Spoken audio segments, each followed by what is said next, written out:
Hey, everybody. We got Jesse and Terry. They're about to lag it up. I'm going to go have them lag up. We got Sam Howell on the mic tonight. I got to drive over to Twin City Billiards and play a league match, so I qualify. I think these guys are just, we're waiting. Let me check all the cameras. Yeah, we're just waiting for Sammy to get here. I'm going to leave it on this view. I'm going to go out and tell them to lag it up. I'm not really sure who's going to win tonight. Both of these guys are pretty good. They both kind of play, a little methodical. They both are thinkers. I know that Terry hangs out with Margaret.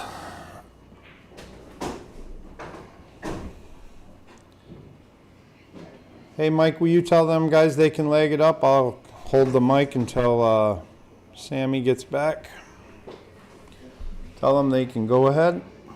So we're going to have them lag now.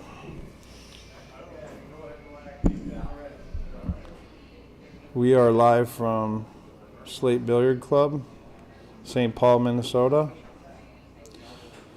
We're getting down here. The winner here gets to play for the trophy and the big money. This is the semifinals. Winner gets into the finals, which I'm not sure when that's going to be. I think it's going to be a week from now or so, or maybe the following weekend. One of these guys has a little tighter work schedule. So it looks like Jesse overhit his a hair, and Terry hit a really sweet one. That was a really sweet leg, so he's definitely got the speed on that shot. I think I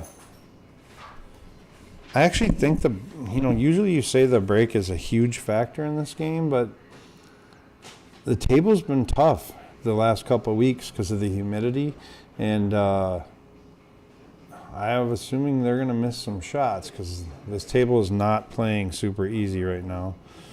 But, he's got a smile on. That's always good. Love to have the happy competitors there. I'm curious to watch this. I might watch it back tonight. I don't get to watch it live like you guys. But let's see here. It's Terry's first break here. Let's see what looks like he might be lining up for second ball. I'm going to get Sam all set up because I'm going to leave you guys with him a little bit here. Okay, so he hits second ball. Yeah, and I mean, that's probably how this table is going to break tonight. It's not that he didn't do a good break, that he has a little bit of cluster. It's just plain old this Slate's been playing tough. I mean, I played a 7-hour session the other day, and one pocket, and man, they were hanging up. You think it's time to go and you're gonna run out, but you're not. You're not. So let's see. Looks like Jesse's gonna take solids. One ball all the way up. Oh, he bumped the 3 a little bit there, so now maybe the 3 will go. Might have before, but lots of traffic here. This is one where you don't really want to shoot your balls off. I think I leave that 7, Terry, because it blocks the 10, and I think we're playing chess this game. You need to get them ready. You need to get all the pawns lined up. That's not a bad shot. I mean, this is the opening game. I think this is good for both of them because they'll get a little bit of the jitters out, moving the stones around, trying to get them ready. It should be. I sweated matches from both of these players, and definitely I think this is a even match.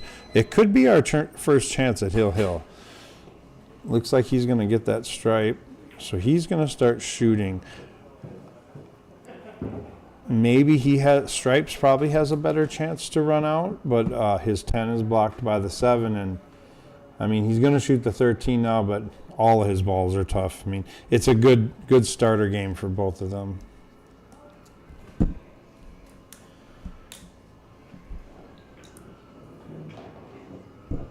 And Terry is running. It looks like he might have a shot on the night. I am going to leave you guys with Mr. Sam Howell for the night. And he will keep you entertained a long time.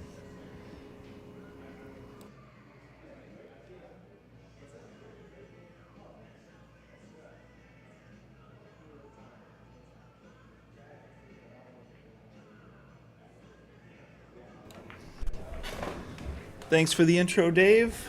Peace out. Thanks for getting us started here, as always, at Slate Billiards Club live stream.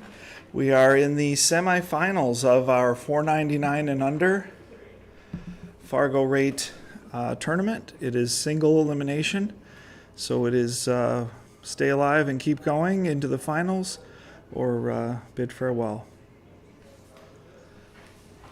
Looks like the first rack is well underway here. Yep.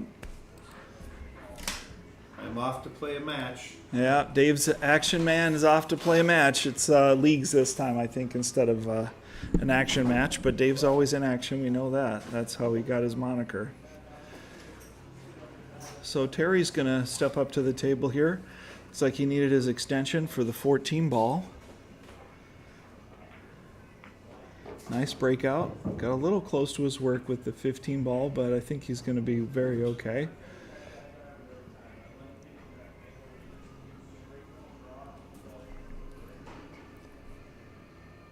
See what his assessment of the situation is here.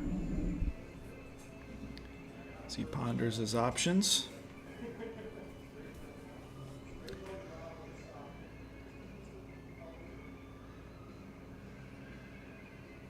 Just going to draw back off the 11 here and line up on the 15. He really wants to get below the 15 here. Not sure if this is going to be the angle he was hoping for. But we will soon find out.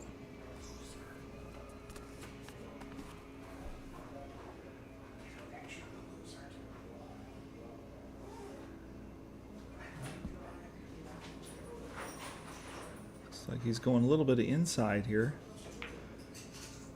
Yeah.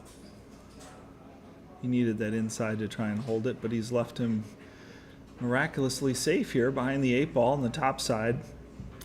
Just a reminder for folks that are just joining us, Terry was at the table there, and now it's Jesse Leahy, Leahy, as we've butchered his name many different ways from Sunday. Jesse Leahy playing safety there. Looks like he didn't quite get the speed right there and left him open on the 10, unfortunately. So Terry returns to the table.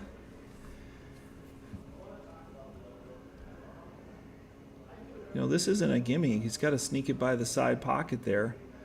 And he's got to hit it pure down the rail. Yep. As I suspected. Just a bit outside, as Bob Uecker famously once said, for those of you who are old enough to know who that is.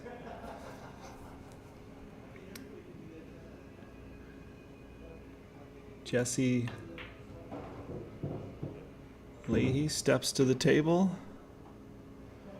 Got his 2 ball away from trouble there. Nice breakout shot, Jesse.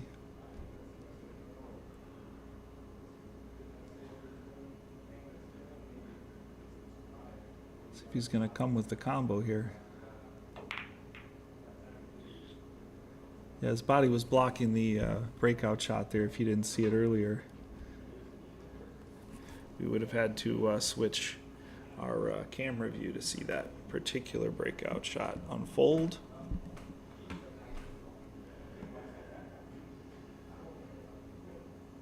Terry looks to be in control of the first rack here. Nice shot. if I've said it once, I've said it 100 times. You definitely want to make sure not to take those hangers for granted on the position and the rebound angle. Laid it up nicely for the 15.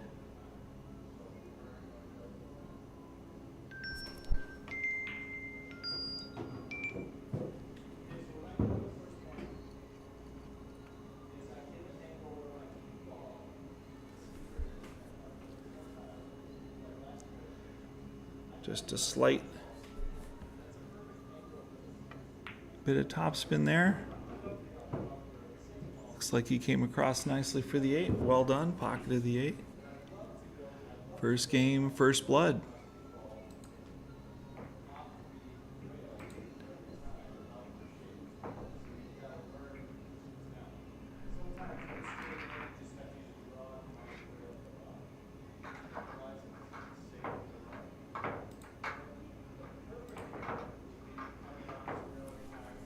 Okay, that's 1-0 for Terry Johnson. It looks like his Fargo rate is not pulled accurately.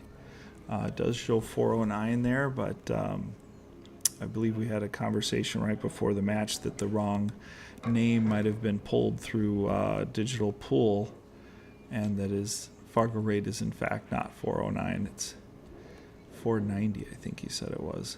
But sometimes people have more than one name listed or under their own account, and they need to be merged. That's possible that that's what's happened here.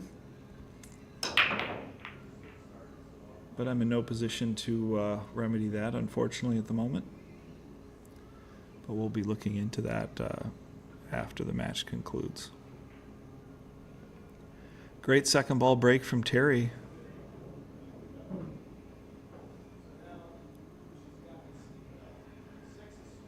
Put a pretty good amount of power into that break there too, especially considering it was a second ball break. Folks are usually taking a little bit off of their speed for that type of break, for that style of break.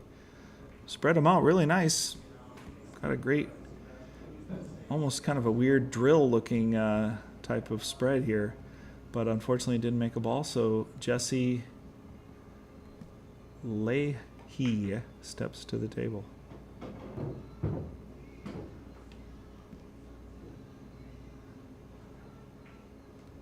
Hopefully his wife at home is appreciating and noticing that I did get the pronunciation correct straight from Jesse, so that we're not maligning his name pronunciation any further.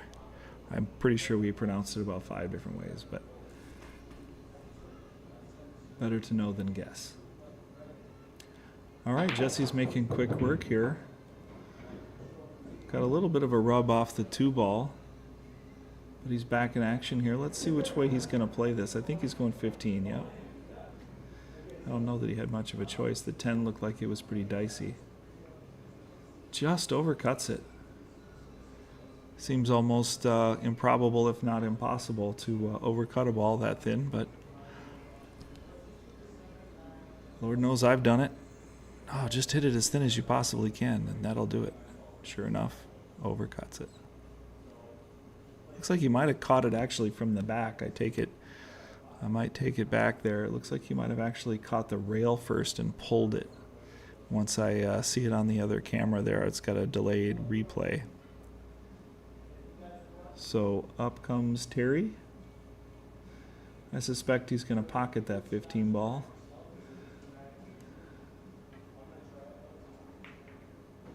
As he did.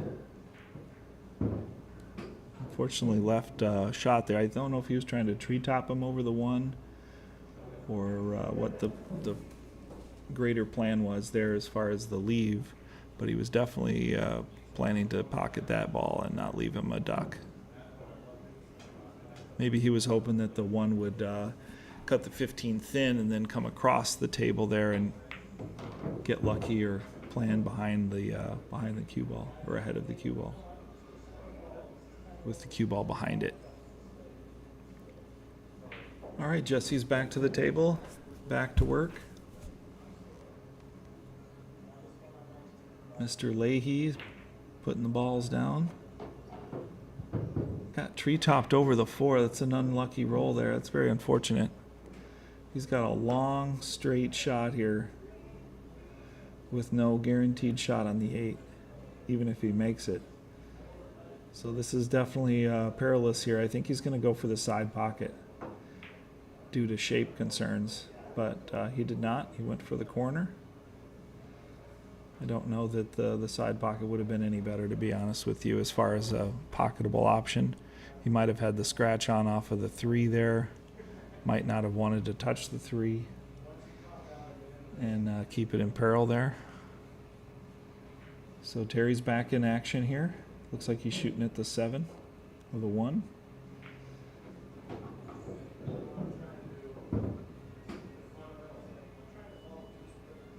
See if he's got a solution for the 3-6 there.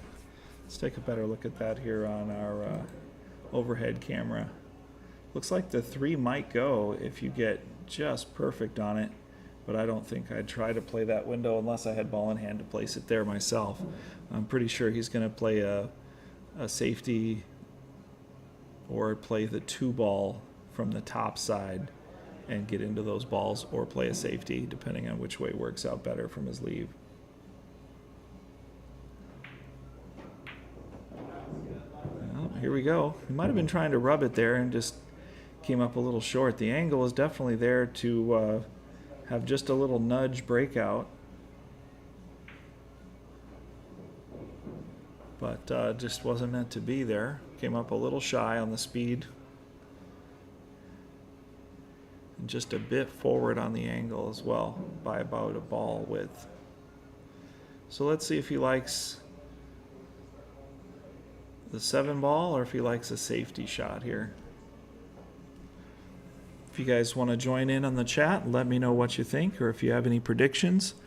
I know there was a couple of players that were joining the chat with some predictions.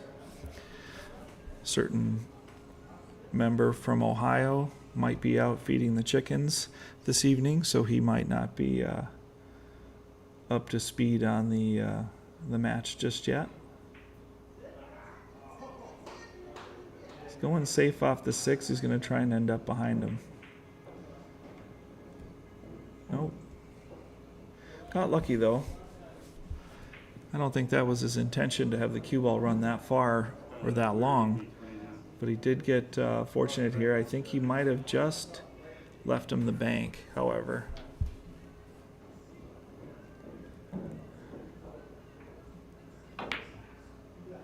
Oh, he did too. Just a little bit of a snap there. I think if he would have eased up on that just a little bit more, that bank would have dropped. Still a challenging shot on the 8. He would likely have to bank out twice in a row there. Let's see how he hit it on the replay camera. Yep, he had room. Just caught it a little stiff.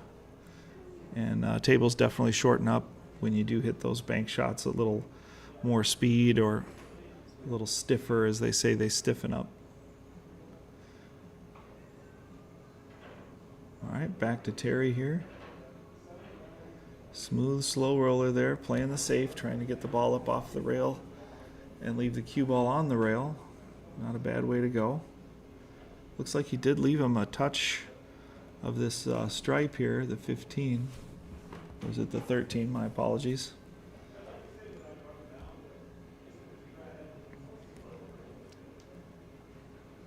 It appears he can hit the ball, but might not have been able to touch it, and didn't want to fix the 7 ball, so he just elected to shoot in the 2 and give him ball in hand. Intentional foul by Jesse Leahy. Leahy. See, I got it wrong already.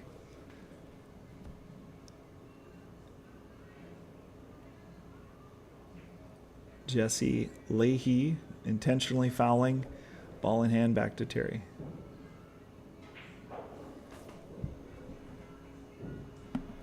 See if Terry's going to try and draw into this, or if he's going to accept the bank. No, he's just going to go down table and accept the bank, is what it looks like. Doesn't appear that there's going to be any other real options here. unless he gets into a breakout.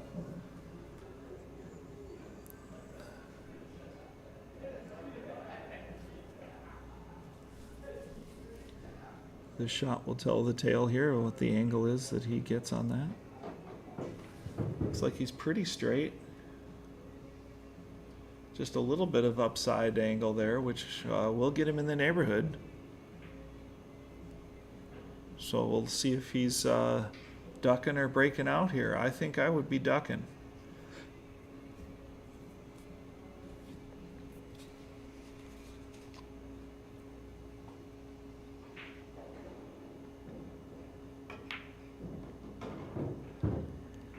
Well, he did get that up table angle. He didn't get the bank shot that he was dreaming of, but I'm pretty sure he's playing safe here.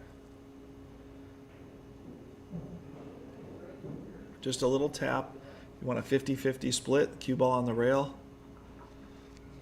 Well, he hit it a little thick, a little thin and a little strong, but it's still functional. However, he did leave him enough of a gap to go behind the 7, I believe, and hit the 15. He's going to go the other way with it, and did commit a foul. I think Terry got away with one there.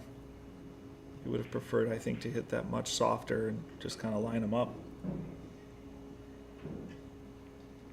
But ball in hand to Terry.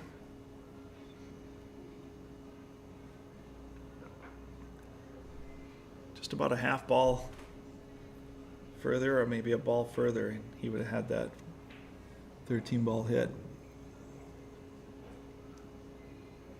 Might have even gotten a return safe there. That would have made the game much longer. Very likely would have made the game much longer. All right, let's see if Terry likes his draw stroke today.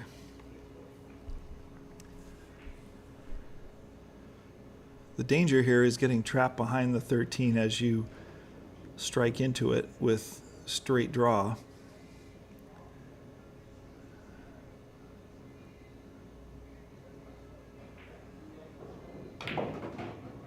He got away. He did clear it, and he did get away from the ball. So those are the two main factors there that he was hoping to accomplish. Not sure if he has enough cut on the 8 ball here to put it in the side, if he's just going to play another safe or cross bank it in the side. I didn't see what he called.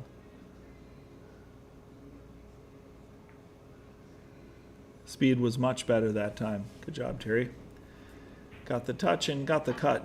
You know, bearing in mind, if you only cut so much of the ball, that only leaves so much speed or momentum for your cue ball. So the cut definitely makes a big difference. That's the primary, and then the speed after the cut, which he accomplished rather well. Looks like Jesse's going for the jump. Successful.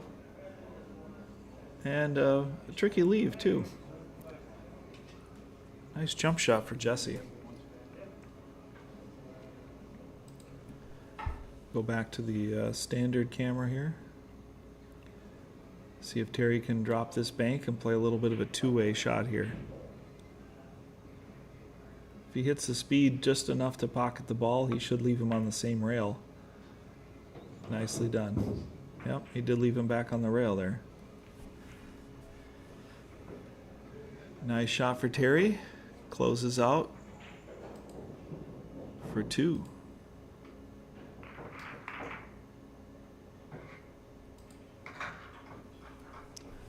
Another look at that bank shot. He just split the pocket there with that 8 pocket speed, just a little bit more than pocket speed, and split the pocket with the 8. Confident shot. Lined it up perfect.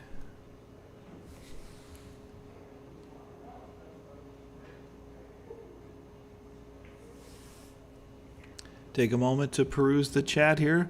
Little Chris says, hey guys, does Demetrius sometimes commentate on these matches? I am not sure, Little Chris, but I'm pretty sure I know who you are. And you are definitely acquainted with Demetrius. I think he has done commentary in the past, but I don't think he has done any of the 499 and under commentary. Rick said, who won the 599 and under? I believe that was Brandon Farrar over Andrew Schlosser. And I'm fairly certain that that's correct. 1 like so far from me. Well, I appreciate you getting it started. R. Harrington, 828. Do feel free to like, subscribe, and share the Slate Billiards Club live stream. The $4.99 and under semifinalists are here. Jesse Leahy and Terry Johnson. Terry's up 2-0. Dry break there. And Jesse Leahy is going to work. Wasting no time. He's definitely getting right into it.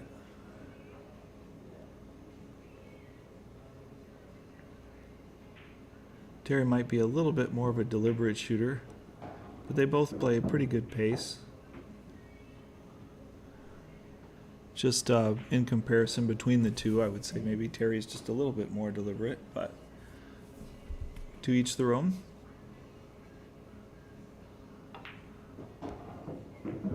He really checked that up strong with inside there, if you note on the cue ball there off of that 14. Got him into a nice spot here for his 13 ball, and might give him some action on the 9. We'll see. Yeah, that came off inverted there, angle off the rail because of all that inside English. Dropped right into the 7 and left him an opportunity here. He's trying to get into that window. Played the bank.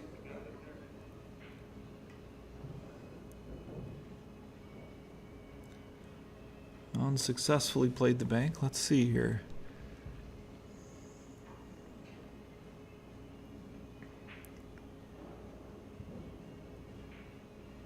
Yeah, just caught it full.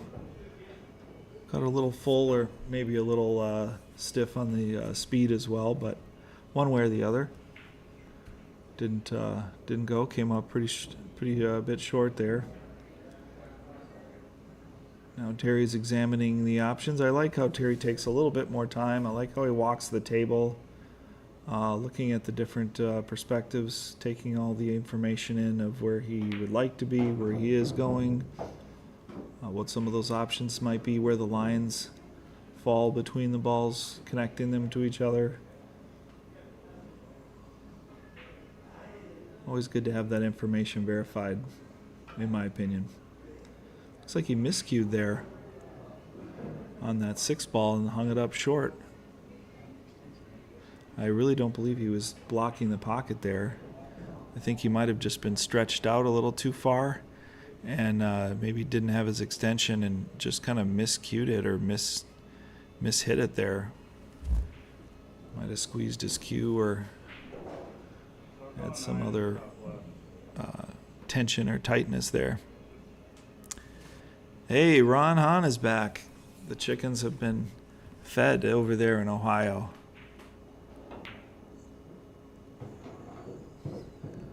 Oh, another bank shot. Couldn't quite claim it in that same corner. It's been some tough shot selections for Jesse.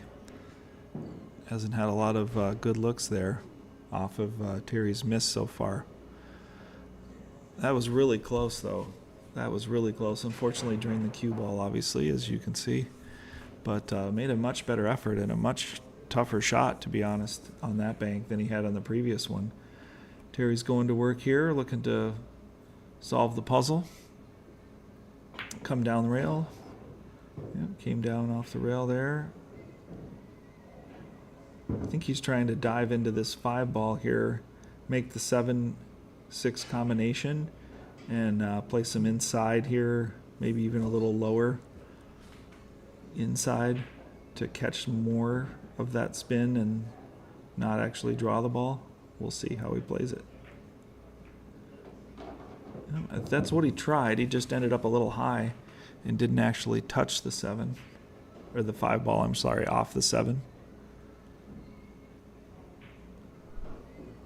I think the lower cueing and the additional inside at that speed would have accomplished the bump on the 5 that he was looking for at that angle.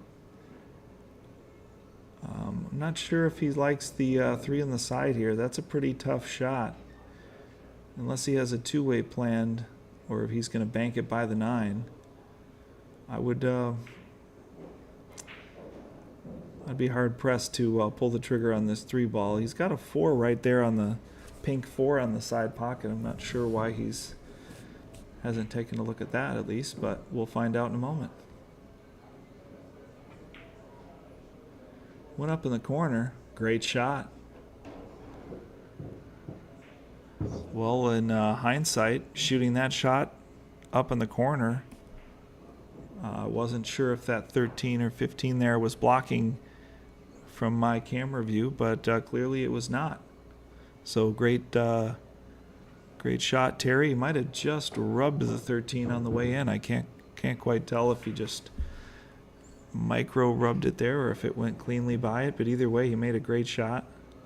And getting that ball out of the way was actually a really great asset for him there to continue his run.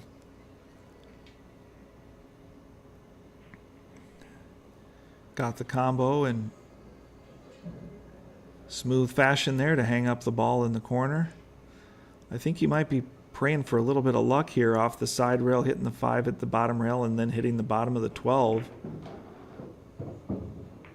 And he got it. Almost didn't get the luck, but with that 4 ball being right in front of the side pocket, you definitely have a lot of leeway there. But that can be troublesome.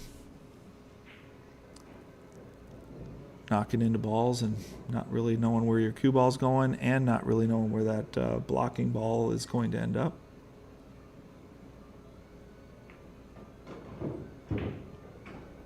Once again, Terry's shooting at the 8 ball.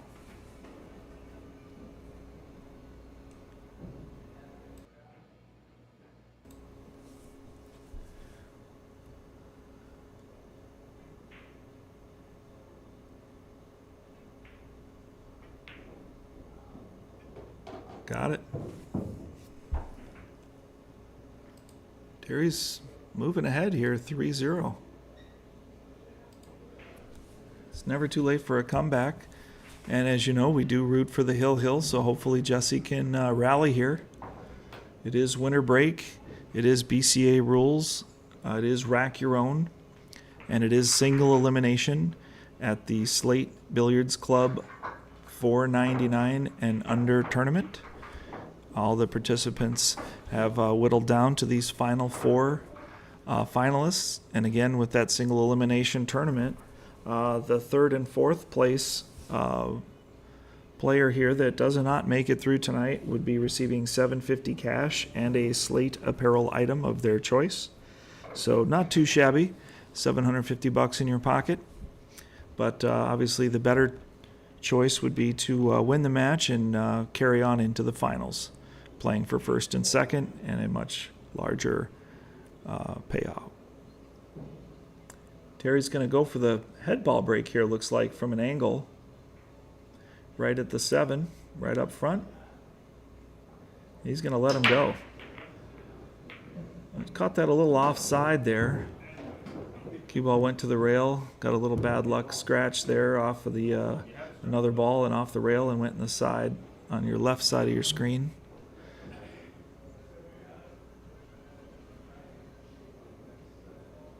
Yeah, it looked like he just caught it with some top spin and about maybe 50% of the ball. I don't think that was his intention. He did get a very unlucky kiss from the 15 ball, looks like, that knocked him into the side pocket ultimately. But Jesse's got a much-needed ball in hand here.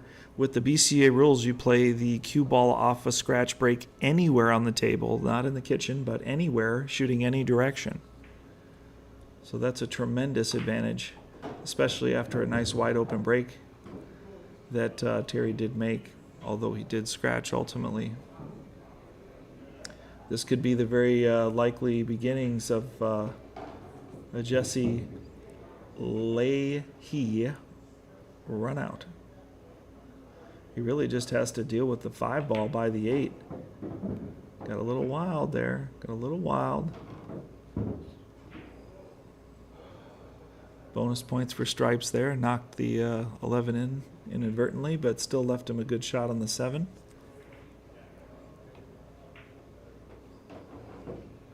Yeah, Jesse wastes no time getting to work here.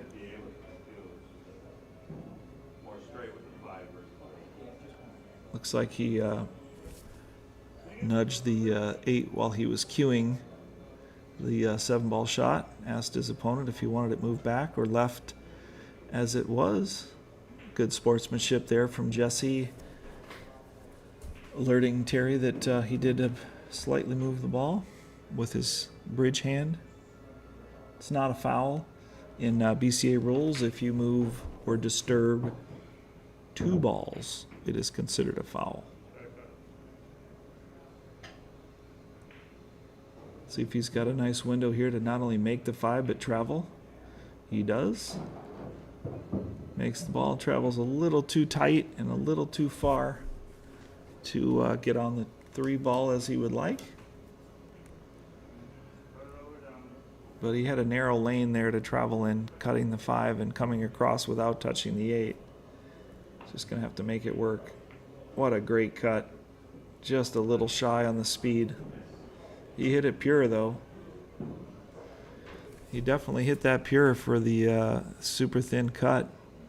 Just ran out of gas. Not quite hard enough. And I'm sure he would have been more than happy with his 8-ball shot had he just got a little more steam on that one. Difficult or challenging or not, having a shot at the 8-ball is better than sitting down in the chair. So Terry Johnson getting a reprieve from the governor. The stay of execution on that game is elected to play as safety. Just pushing off of the 10 and resting on the rail. It looks like he's going to go down table, hopefully hitting the second rail and then rubbing the 3 in.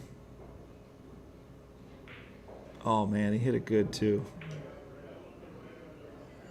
That really was a nice play. Just caught it a hair thin. That's about as good as you can hit it. I mean, that was a great effort from Jesse there. See how he cued it. He didn't have much choice other than to hit it with topspin and just hit it natural.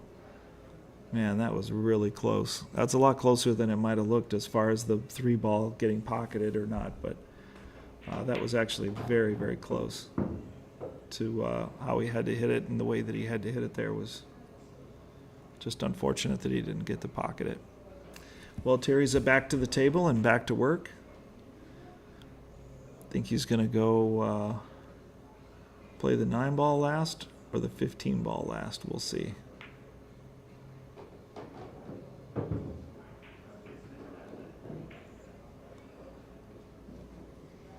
After that leave, he might end up playing the 10-ball last.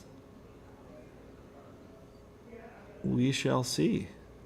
Sometimes things just open up that way.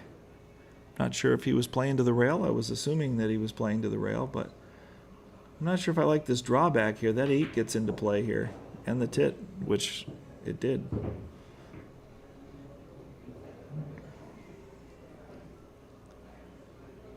Yeah, let's look at the replay here. Looks like he had every intention of drawing it straight back and hitting it full. He accomplished both of those things, just caught the nipple. Now he's challenged with a pretty thin 9-ball. Definitely makeable. But the question is he going to get cleanly up and down for the 10-ball shot, or is he going to maybe get unfortunate and kiss the 8-ball either on the way down or the way back up again? He's going to elect to play a safety here. Protect the lead, play defensively. Unfortunately, that wasn't the shot he was hoping for.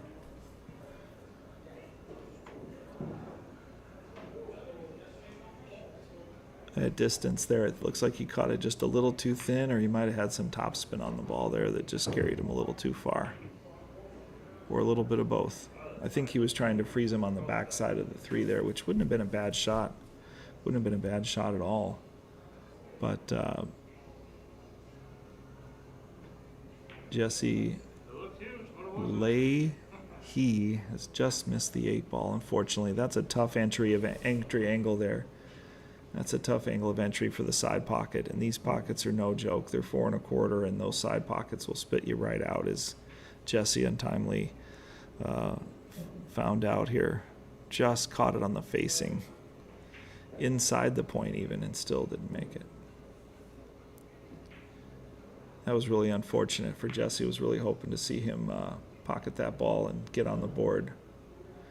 Terry gave him forgiveness there and left him beautifully after missing the 10-ball.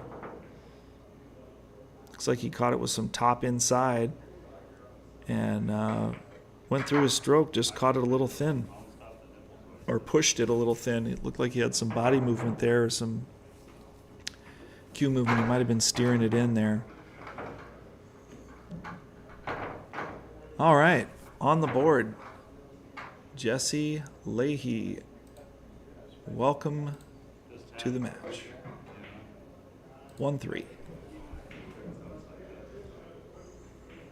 And none too soon with the break. Down 1-3. If he can break and get a nice open shot here, that would be huge. And he's just popped and stopped that cue ball perfectly. Made a ball in the break and has open shots at either ball, man. I don't know that you can ask for much more than that. Great break, Jesse. Way to answer back. Let's take another look at that here on my side screen.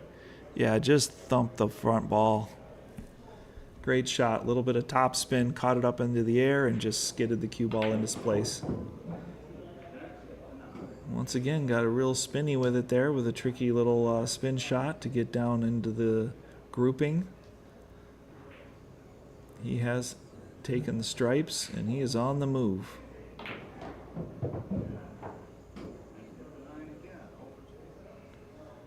It looks like he has to take the 10 here. I don't know that that was his original plan. I think he might have been drawn back for the 9. Looks like he was eyeing up the 9 and then just got a little too much hot sauce on it, and I wasn't able to play the 9. Coming off of the 6, the cue ball just went a little bit further than he planned, I think. He's kind of smiling there that he didn't get the leave that he wanted, but still came away with the 14 nonetheless. Back to work, trying to get into this 9 ball. And he went past it. I think he might have been hoping to cheat the pocket a little bit there and play the outside of the pocket, and then get a little thinner cut so that the cue ball had a better rebound angle off the rail and come up a little shorter. Or some inside spin, perhaps. It's unfortunate Jesse wasn't able to clean those up. That would have been great to see. Yeah, he left himself froze on the top rail there and just kind of had to play a carom off the 5, which was a viable shot. Just didn't make a hit, so he gave up ball in hand to Terry. See, Terry's looking at his options here for solids. That stripe in the 8-ball, I believe it's the 15 right behind the 8-ball, definitely presents an issue. It blocks not only the 8, obviously, but very likely the 3 and the 6, and even potentially the 1 as well. So I was wondering why he didn't maybe start down there and work his way up, but he has a plan. I think for me, I would have liked to start on those, or at least make a decision on those balls, which he perhaps has already made a decision on those balls and how he wants to maybe get himself into a safety battle. We'll see. It was a cute little spin shot there off the side, pocketing and leaving himself some choices here.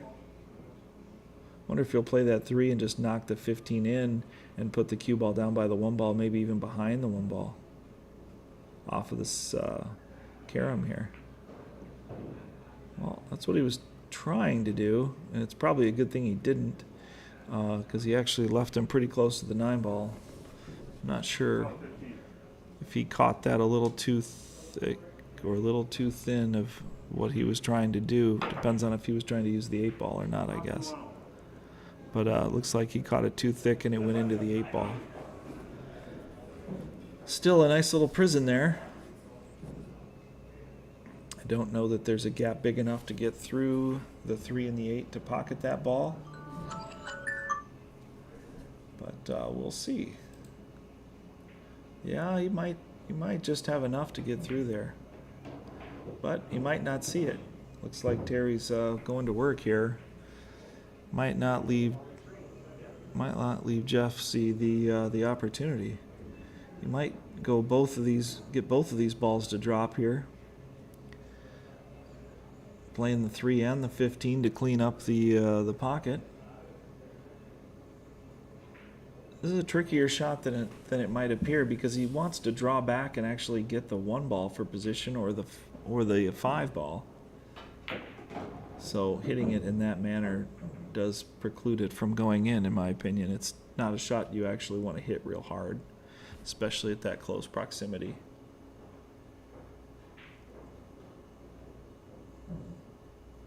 So he's left a tough ball here.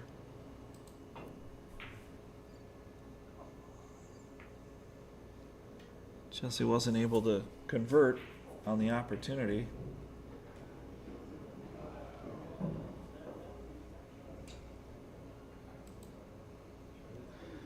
Looks like it's pretty light on the bar tables tonight. There's a training seminar taking place on the big table, in the other section of the room. We always try to leave that first table unattended so that the players aren't disturbed visually or by other players. Since they're the ones in the arena, we want them to have every opportunity afforded to them of focus on their match. All right, Terry, back to work. I think he's facing a combo here, and I don't think he likes it.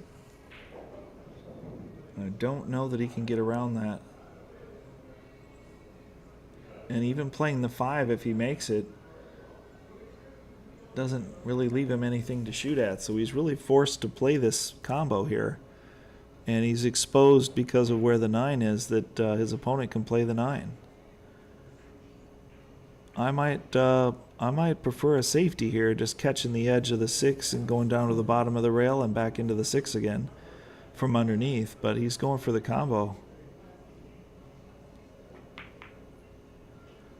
Oh, almost. Not quite. Just a little thin on the 1 there. So just a little more under, cutting the 6 up towards the 1 would have pocketed from there. Oh no, Jesse just missed it. Well, he didn't leave him. Didn't leave him terrible, but he definitely didn't leave him the best. Terry's got some work yet to do here.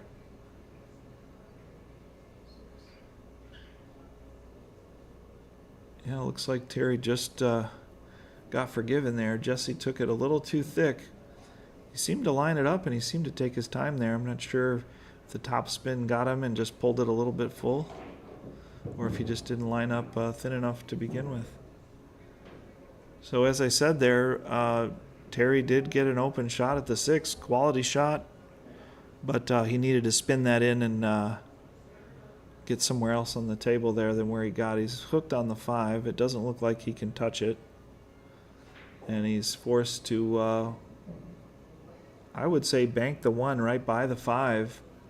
It's the pocket he's just called. So you're right behind me, Terry. I appreciate that. And I was able to get it in first there, but he's going to slow ball this. I think you just want to slow roll this ball and then protect the pocket in case you miss. But he did not do that. He went for a strong shot and got unbelievably lucky and hit him perfectly behind the 6 on accident. That is that is unfortunate. Jesse didn't deserve that. Not only did he miss the ball, but he moved the 5 off the rail and then parked the 5 in between, or parked the cue ball in between the 5 and the rail. Jesse's calling the kick shot. One good lucky roll deserves another. Oh, not quite. Wasn't able to catch a equally lucky shot and hook him behind the 9-ball. No karma on that one. No karma on that one, unfortunately, Jesse. But wasn't really much of an opportunity there that you were left with. Terry still got to pocket this ball.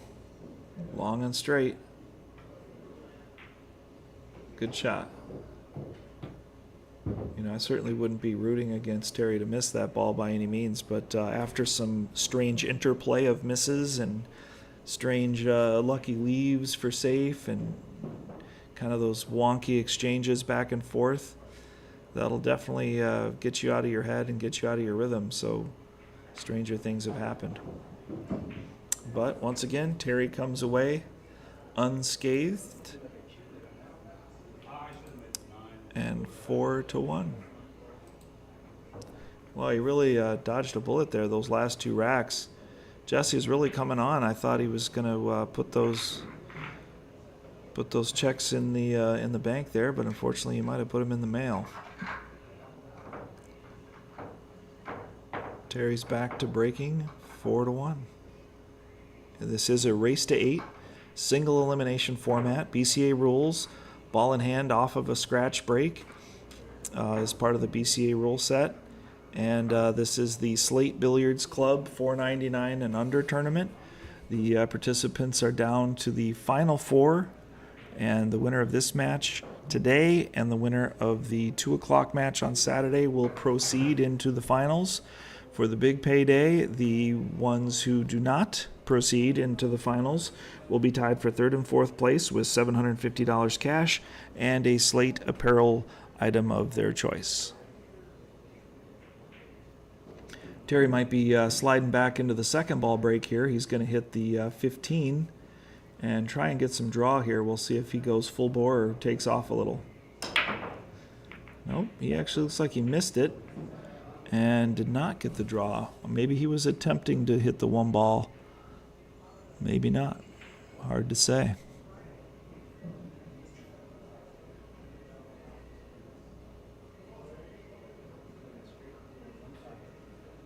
He definitely hit the 1, and he hit most of it. So that would tend to give me an indication that he wasn't trying to hit the second ball realistically and was going for that break instead. Could be wrong. All right, Jesse back at the table. Just jumped up and hit the down the rail there and rubbed it out, and left a 4-ball combo for Terry if he wants solids, or if he might want to try the 7, which looks like his better option is the 7.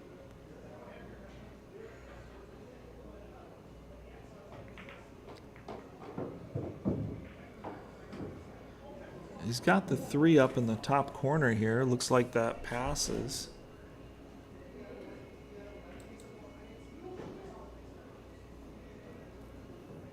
As the overhead camera will show us.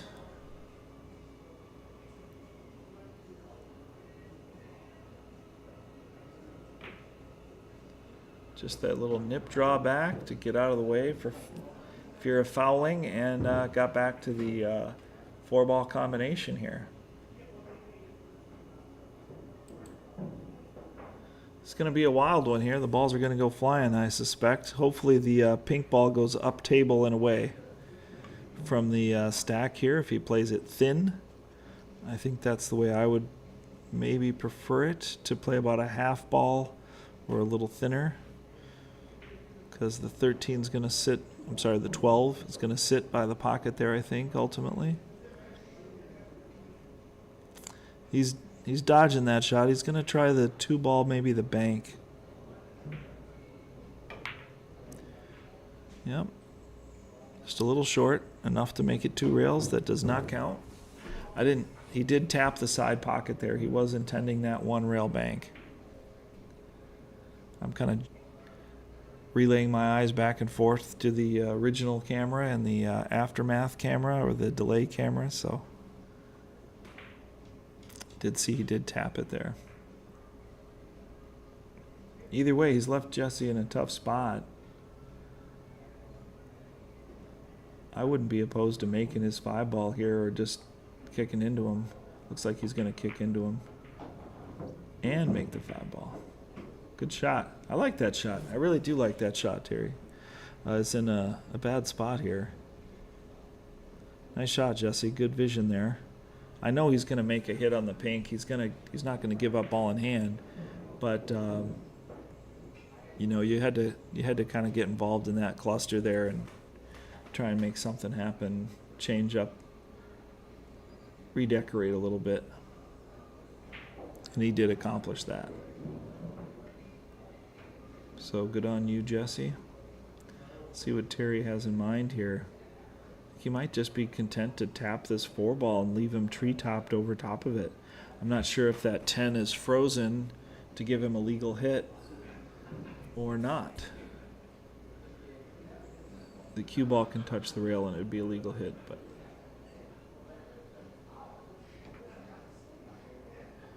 yeah, he just was content to push it up table there. I don't know if that's what his design was, but he hasn't really paid much of a price or consequences for his misses or his mistakes thus far, but I do hope that Jesse does capitalize on his opportunity here and get back in the good graces here. He certainly has every opportunity to do so. Played a nice little tap breakout off of the 9, and he's off and running. Seems to be a little more composed now that the early match jitters hopefully have subsided. Seems a little more deliberate, a little more composed. He's still a quick shooter, but there's a cadence to it. A rhythm, if you will.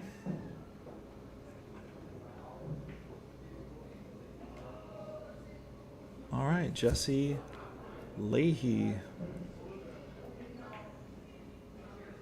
Nice little smooth shot on the 14, laid up, I would imagine, perfect on the 11. Nearly perfect, if that. And marches on to his last ball. Let's see if he likes the 8 in the side. That's a similar angle, not as tough as the earlier 8-ball that he had in the opposite side. Much tougher angle, but entry angle, but similar, vaguely similar to a shot that he played earlier and was not able to pocket. So let's see if that is a factor here. Not in the least. Glad to see that ghost of 8 balls past was not haunting Jesse on that play, and pocketed it relatively easily, it seems. And he is on the board. 2-4 and breaking. Jesse Leahy, welcome back to the match. I said it before, and yes, I will say it again. I hope that Jesse comes up with a big break here, that he had, well, identical to the last one, hopefully. Gets a ball on the break and keeps the cue ball secured and gets himself a chance to run a nice rack here for us tonight on the Slate Billiards Club live stream YouTube channel. Please do like and subscribe and share for future content and future matches, such as the one coming up on Saturday at 2 o'clock Central Time for the other semifinal match. Well, he didn't squat it that time, but he certainly hit it. No debate there. Put some power into it and got a nice break. Nice and wide open. Took the solids and is off and running. A little bit of congestion up there by the top rail where he was in the kitchen with the 1 ball. And might be a little squeamish on the 2, but otherwise, if he can pocket this 4 down the rail, looks like he's ready to go. Off the 8. Oh, no. Just a bit astray there. Just a bit astray on the 4. Just can't seem to get consistency here today, Jesse. It's unfortunate. Looks like he stroked it straight and didn't steer till after. But it might not have been quite lined up on that ball, or might have misperceived his aim point there for that shot. Looked like if he would have hit it just a little further off, it would have glanced off the 8 and still gone in. But it wasn't meant to be. Terry's walking the table, checking his pathways and his lines of travel for position from one ball to the next. I think you might start off with this 10 ball and get into that 15, or play the 11 in the side. It's hard to say if that 15 ball travels by the 1. Oh wow, took it for granted. He got the shape on the 11 ball that he was looking for, and he did have an angle towards the 8 ball where he could have played the 15 past the 6 if it did go, or he could have drawn it back perhaps and broke the 15 ball out had it not gone. He's going to be pretty disappointed with his opportunity there. Unfortunately, just slipped through his fingers. Well, back to Jesse here. He's been paying the piper a little bit here. Every time he makes an error or misses a ball or comes up with a wonky shot, Terry has, for the most part, punished him with a win for his or a loss towards his effort. And Terry's had a couple of tough rolls that he delivered to Jesse off of some misses as well. So hopefully Jesse can capitalize here. I think he went a little too far. I'm pretty sure he did not want to shoot this combo, but he has to now. He's putting some left on it. Looks like he keyed up on some left there. He's changed his mind, and wisely so, I think. Nope, just a little thick.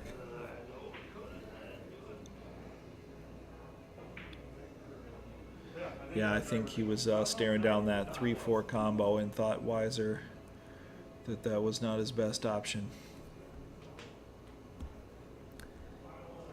I think that 6 ball did have enough to go, but it was definitely tight. I still think he played the right shot there. All right, Terry's back up into the 15 here. He's got a funnel with that 10 ball, so it is very likely to go in, even if he mishits it a little bit, but not this time. Just hit it clean through, which is probably preferred. It looks like from this angle that the 15 didn't go in the top corner unless it were to go off of a carom, and it also looks like it would not go below the 6. So that kind of gives us some information from the previous contention of how Terry might have been playing position for the 11 and possibly breaking out the 15 or drawing into it and playing it off the 4 as a carom shot, which would have been my preference.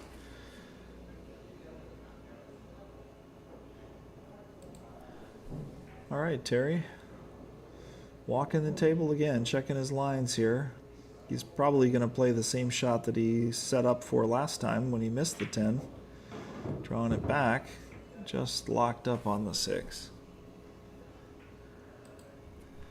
Boy, these guys just can't seem to catch a break on some of these rolls. Just unfortunate that he drew back into the 6 and didn't do it just a little bit harder, or a little bit softer, or just a slightly different micro deviation of an angle there. He's tree-topped over the 6, shooting a long shot at the 9. Yeah, that was super tough. Just off the rail, too, so you can't even pinch the rail and make it. You had to hit that one pure. And just smooth it in. And knowing that you're giving up a shot, potentially the game, missing it. It's no picnic. No picnic at all. Well, good effort by Terry, and it's back to Jesse. Made a nice breakout there. Redecorated the furniture a little bit. Got that 15 out of the mix with his pocketing of the 4-ball off the rail. Made the 10 and opened up that pocket. And just getting to work.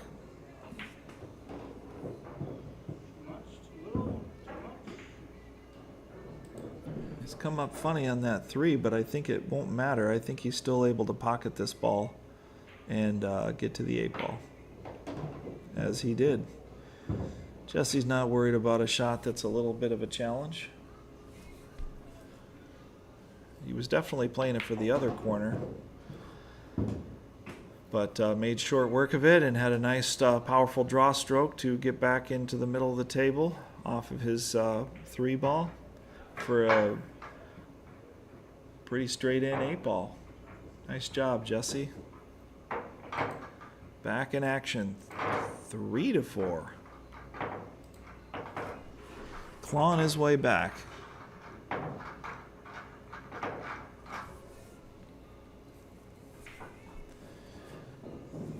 Terry might be lamenting some of those opportunities sitting in his chair there, but hopefully not. You really have to have a short memory, if almost no memory at all, progressing in these tournaments and in this competitive environment, not only for the live stream audience at home, but also, for the cash that you're chasing after. So hopefully he's just able to center and recenter himself mentally and emotionally, and not let that affect his future performance, and just stay in the present moment.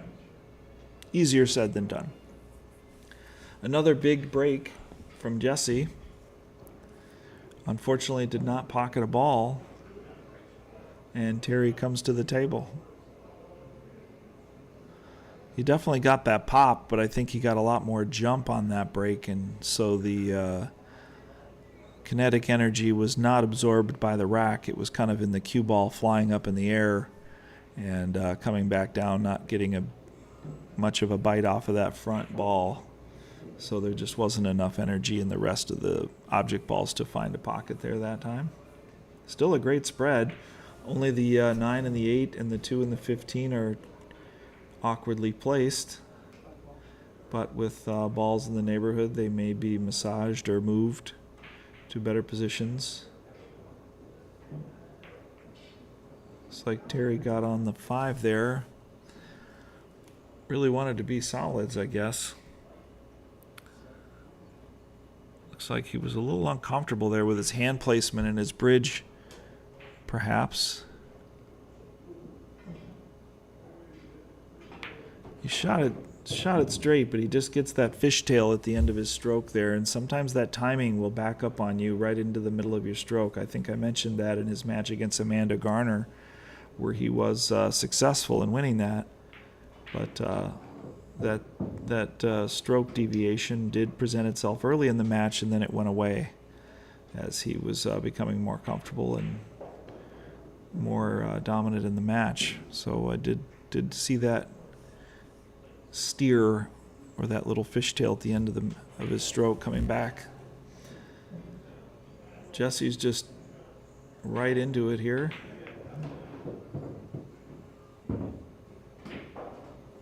Running a few balls off on solids. I don't know if he's got that 2 in the side, but it looks like he does. If he has any chance of making that, I'm almost certain he would have to take it on the next shot here. He may not, and is electing to shoot the combo, which he made. Great shot. Wow, not much of any hesitation there. I'll give Jesse one thing. He's very decisive and definitely knows what he's after and gets after it with no delay. Yeah, that was a really nice combo. Just watch that back.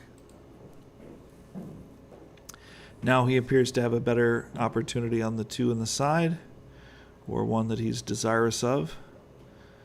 The 5 ball down by the 15 looks like it is perilous. He might be able, I don't think he has the angle here, but he might be able to double kiss it off the 15. He's called Mike in to ref the shot.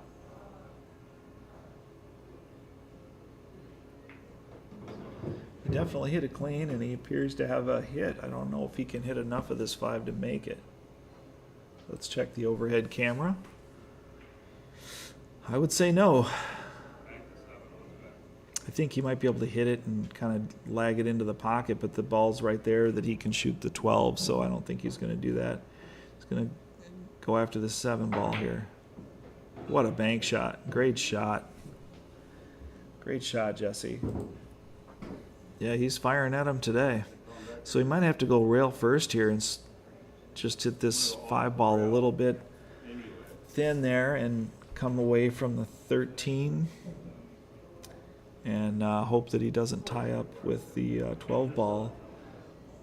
He should have a shot at the 8 in the side if he's successful. There is a measuring technique to gauge where on the rail you should hit that with a rolling cue ball.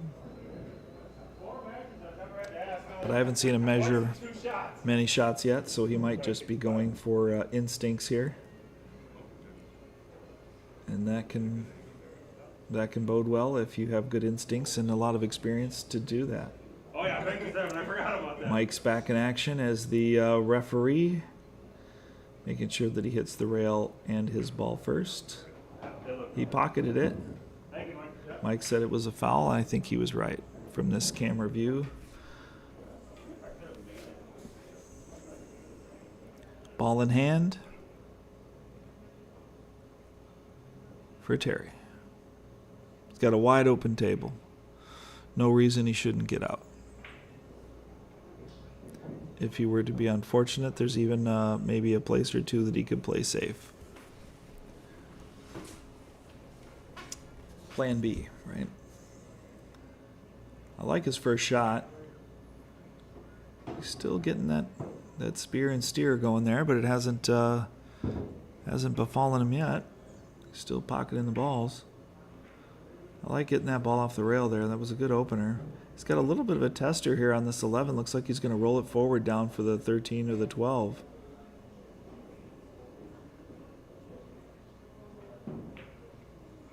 Still flailing off to the side there. Might have caught him, might not have. That slow roll topspin caught it a little thick or dragged it a little thick, one of the two, and left Jesse wide open 8 ball. 4-4, folks. Yeah. I don't want to harp on that steer too much. It hasn't seemed to be directly related to missing a ball, but it might have been a factor there. With that thicker hit and the slow roll, and he definitely put the smooth topspin on it, that shot does tend to kind of shove towards the bottom rail or drag or push, depending on the terminology you prefer to use. Throw to the bottom rail there, skid even, but I suspect that was the culprit behind missing that ball. You do have to kind of overplay that or apply a little outside spin or just cut it a little bit thinner than it looks to adjudicate that. So Jesse with another powerful break. A little bit of a different cue ball result there, a little bit of a different style of break, but he did pocket a ball and he gets right to work with stripes, I'm sorry.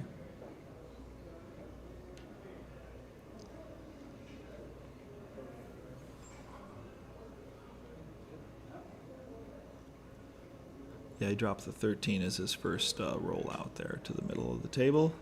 Great place to be to make some choices. See if he's going to play a breakout here.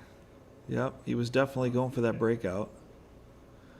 Top and inside. Elevated cue, distance to the ball, distance to the pocket. That does tend to maybe wiggle a little masse there and get you a little off of your shot line.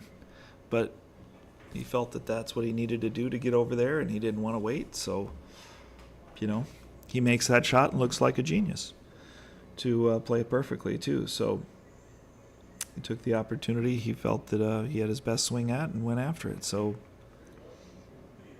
that tends to be his mindset, I think, and his style of play overall. So why would it change? Keep rolling.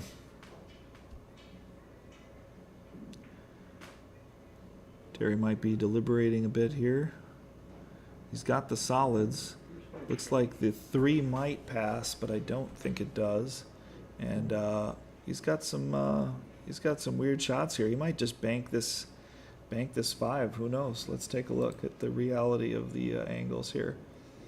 I'd say that 3 does just go. I think the 3 does go, and he's got a chance to get into the 5 here and or play the 6 as the next opportunity here after the 3. So I think he'll do that. Yep, looked like it passed by a little bit more room than wasn't quite as tight, but definitely not a shot to take for granted. Looks like he's got a shot at the 6 here, and he's got a nice little angle to jump into the 2. Not jump literally, but just get right into that breakout with some inside, which would be left on this occasion. Got lucky off the back of the 11, but I don't think that was his intention. Maybe that it's possible that stroke or that awareness of that shot is not in his bag, but back to the table.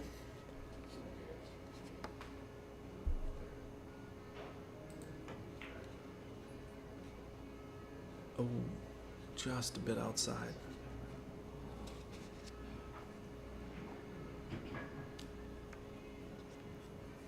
Those back cuts, that was a fairly extreme back cut. And again, you do have to overcut those a little bit or apply some outside English. Looks like he just overcut it a little bit. And I'm pretty sure that he did do that. He did overcut it just a little, trying to accommodate that back cut pull there. Left it in the hole. Jesse comes to the table and does the same thing. Pushes the 10 ball into the hole on the opposite corner. So we'll see if Terry can play the combo here. Looks to be in a good position to do that. Yeah, hit a clean shot, didn't foul.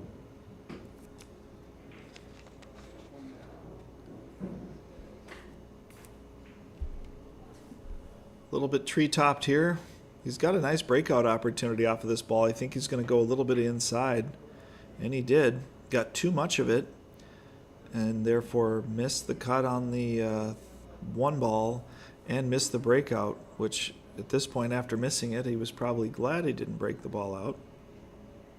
But he got a little too much inside there and just hit the ball first. I think he was maybe trying to split the rail and the ball at the same time and just caught the one thick. And that English and that angle could have been a factor in how that was, how that ended up. Let's see what Jesse has planned here. I suspect he's going to hit the 14. He did not. Fairly certain he would have wanted to hit that ball pretty thin and come up and touch the 14, but didn't appear to be shooting that. He had a 12 ball there as a kind of an insurance ball or a safety valve ball if he got tied up in that breakout, but he didn't appear to want that. He might have a different plan.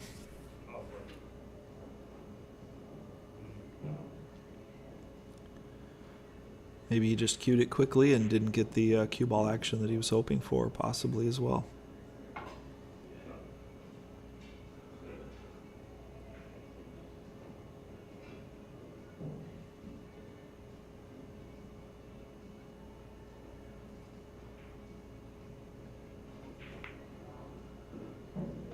Great shot. Didn't quite get the English that he needed to clip in there on the breakout, however, but still a quality shot. I'm thinking here he might end up just playing some kind of a bank there.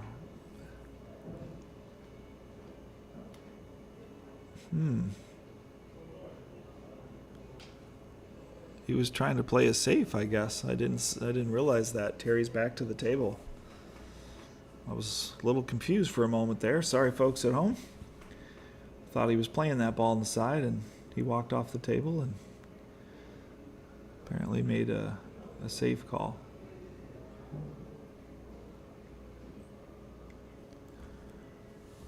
Sorry for the folks in the chat. I've been a little negligent of the chat here, just working solo tonight, so trying to watch the camera angles and watch the delay screen here, and got my hands full juggling here, so I'll try to address the chat in between this game here. 4-4, got 4 more to go. So once again, the hanger shot comes up.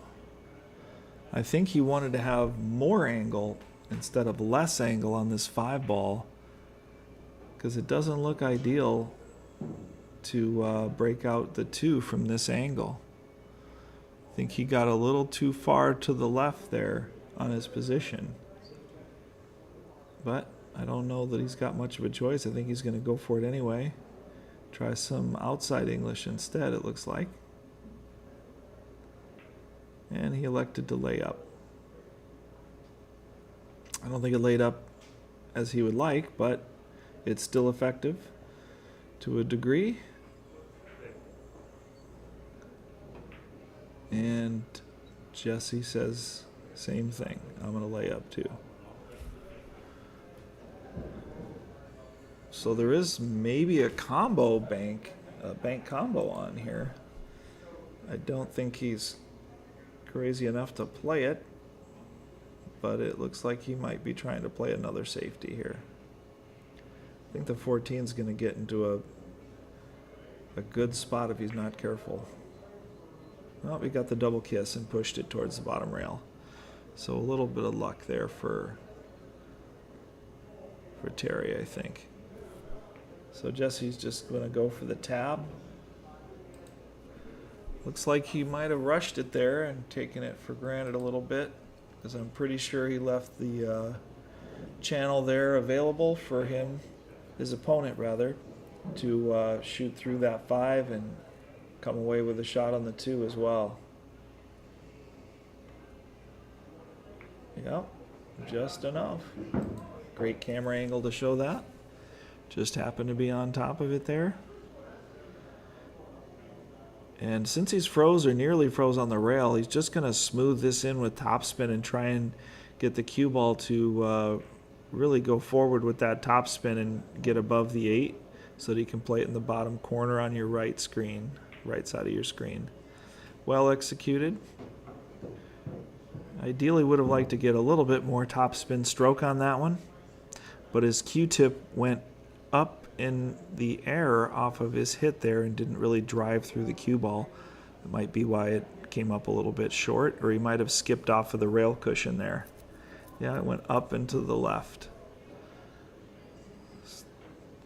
Keeps getting a little bit of that steer aftertaste or after effect there, but didn't creep into his shot. He shot it straight at contact. Might have robbed him of some extra spin there. No matter, he still had a shot on the 8, and he made it and avoided the scratch. And that, again, is why you would ideally want to get more topspin on that shot or more action on the cue ball going forwards. It takes the possibility of the scratch out of contention there in that angle. Definitely did have a scratch on. He had to smooth roll it and hit it just slow enough to avoid potential danger there on that left side scratch off the rail. 5-4, Terry's in the lead. All right, back to the chat here and try to address a few of those neglected chatters there. My apologies. Little Chris is, if you don't know who that is, I didn't let his secret out of the bag earlier, but we do appreciate little Chris watching with us. He is a professional player and instructor. Does some pretty great photography, as I'm aware of, in a lot of the pro events or semi-pro events around the country. So that is who that is. Angela says hello. My girlfriend's chiming in, watching at home with little Drew. Hopefully little Drew is listening and watching today, along with his mom, Angela. Square hit on the 1, straight back, and did not drop a ball, I believe. So Terry came at it at an angle there off the first diamond and just ahead of the side first diamond. But even coming in at an angle, he did come off of that one very square, very close to square, and just really had a great hit. Put a lot of speed in it, just didn't drop a ball. Came up dry through really, no fault of his own there. Just didn't happen to work for him, but he hit him great. So Ron, by now, I'm sure this outdated chat has said that he's got to go lock them up here in a few. He's talking about the chickens in Ohio that I was referring to earlier. Yes, he does have chickens. He brought it up in a few of the chats. And I'll give a shout out to Ron on being the most active and the most consistent person in the chat here in all of the matches that I've commentated. Ron's representing every match here so far. So, and I'm sure he's been in several prior to my commentating as well. So, appreciate the support, Ron. Always liking and subscribing, and sharing the live stream matches here at Slate Billiards Club, $4.99 and under tournament today. And always appreciate that, Ron. To be honest, I can't believe I didn't. Joshua Prestegard, share to all the socials, everyone. Appreciate that, Josh. Joshua Prestegard is actually the one who is the tournament director for these tournaments that we've done, the $4.99 and the $5.99 and under tournaments. So appreciate Joshua's input and the work that he did to put these tournaments together, marketing them and promoting them and being the tournament director for those events. Looks like he came up the backside there, went to thin cut it, but missed it on the front side, hit the rail and spun into the three. Came back for a legal hit to the rail, luckily for him, but Jesse's back into the stripes hunt here. Only down a game. Hopefully he can capitalize on that error. Maybe Terry needed the bridge or an extension there to be a little more comfortable. He might have been using it. Can't say for sure.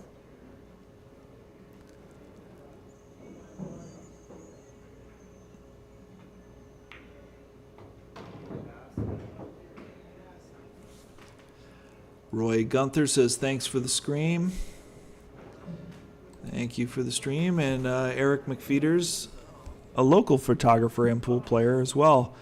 Eric does a lot of great shots at most of the tournaments around town here and provides us with some great stills of our tournament lives in action. Some action shots that come out pretty good. And unfortunately that last cue ball flyer that Jesse took on the 11 ball did not come out pretty good. He went all the way around the world and back again in less than 80 days and ended up with a scratch off of another ball and missed his intended ball. Unfortunate scratch for Jesse there. Down 4-5 in a race to 8. Cue ball in hand for Terry. And definitely not an easy out here for Terry. Has some kind words exchanged with his opponent Jesse there, perhaps lamenting his bad luck on that last shot. So he did just run into that 9 and push the 6 ball up to where it appears to be makeable. He's got to come with a shot here to make that count. Just a little full. Looks like he might not have really lined up there. I would have liked to step away from the table, back away, and then walk into the shot line there to have those shots be a little bit more clear where your target is and staying in line with the pocket. But as this camera angle does show, the 6 is available. He did clear that out. Had he pocketed the 2 ball, there's a strong chance that he could have finished that rack. I worry so much about position. Wasn't meant to be. Jesse came to the table there with a quick shot at the 13 on the side and just came up short.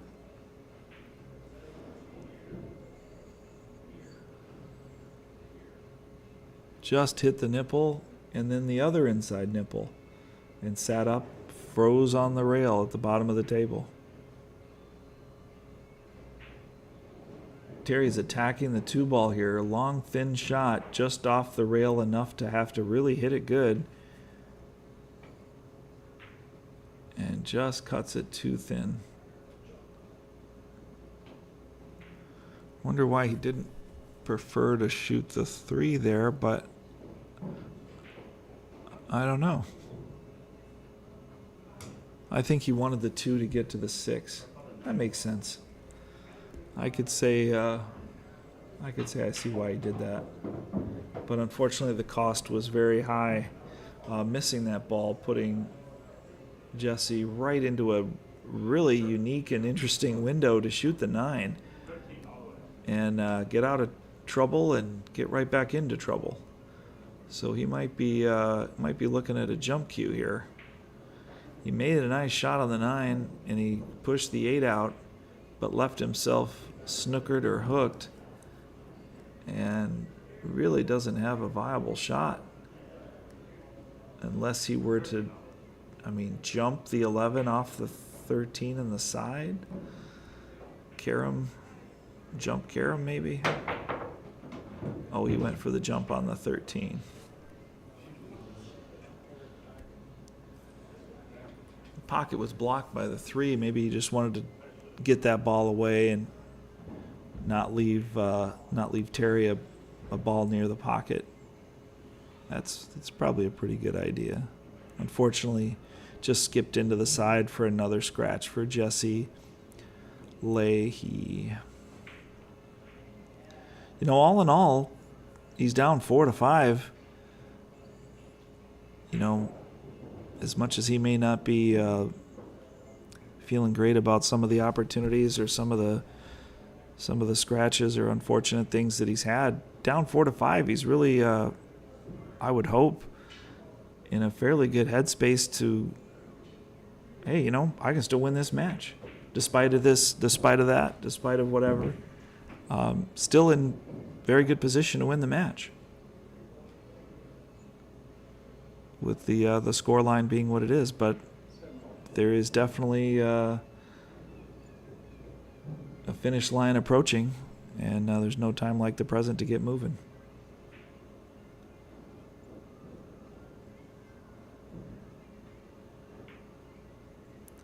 That was a nice shot. Really nice speed there from Terry. Got lined up well on the 7 and really kept still there.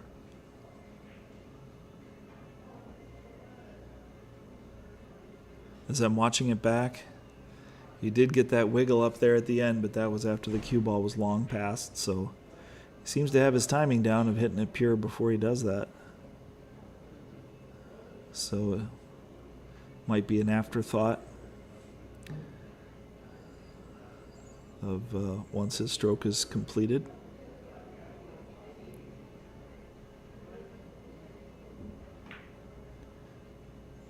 What a good shot that was. It almost went into the point, but he still pulled it off into the facing there. Cut it just a hair too much, but it still went. That is an eyelash of cut there. But it is off the rail. And he's dead straight on the 2, if I'm not mistaken. This is a really strong shot. Let's take a look at the overhead camera before he pulls the trigger here. Let's see how he gets back to the 8 here. Is he going to load it up with top, or draw it, or stun it? Looks like he's stunned it over. He's got a thin shot, but he does have a shot. So he must have cheated the pocket, pocketed the 2-ball to the right side of the hole, and just extended a little bit of an angle there with the amount of speed that he hit it with to get it to just slide over there with a little bit of draw. So that's where the swat got him. That was the steer. That was the timing that I was referring to earlier. He was trying to put a lot of left inside English on this ball and hit the rail first and spin it over. And I think that one finally got him. I could be wrong, but I think that's the one that bit him. Still a tough shot. Still just need to get a lot of spin off the rail there, but Jesse's back to work. Very happy for his good fortune after the scratch, and back in the game, 5-5.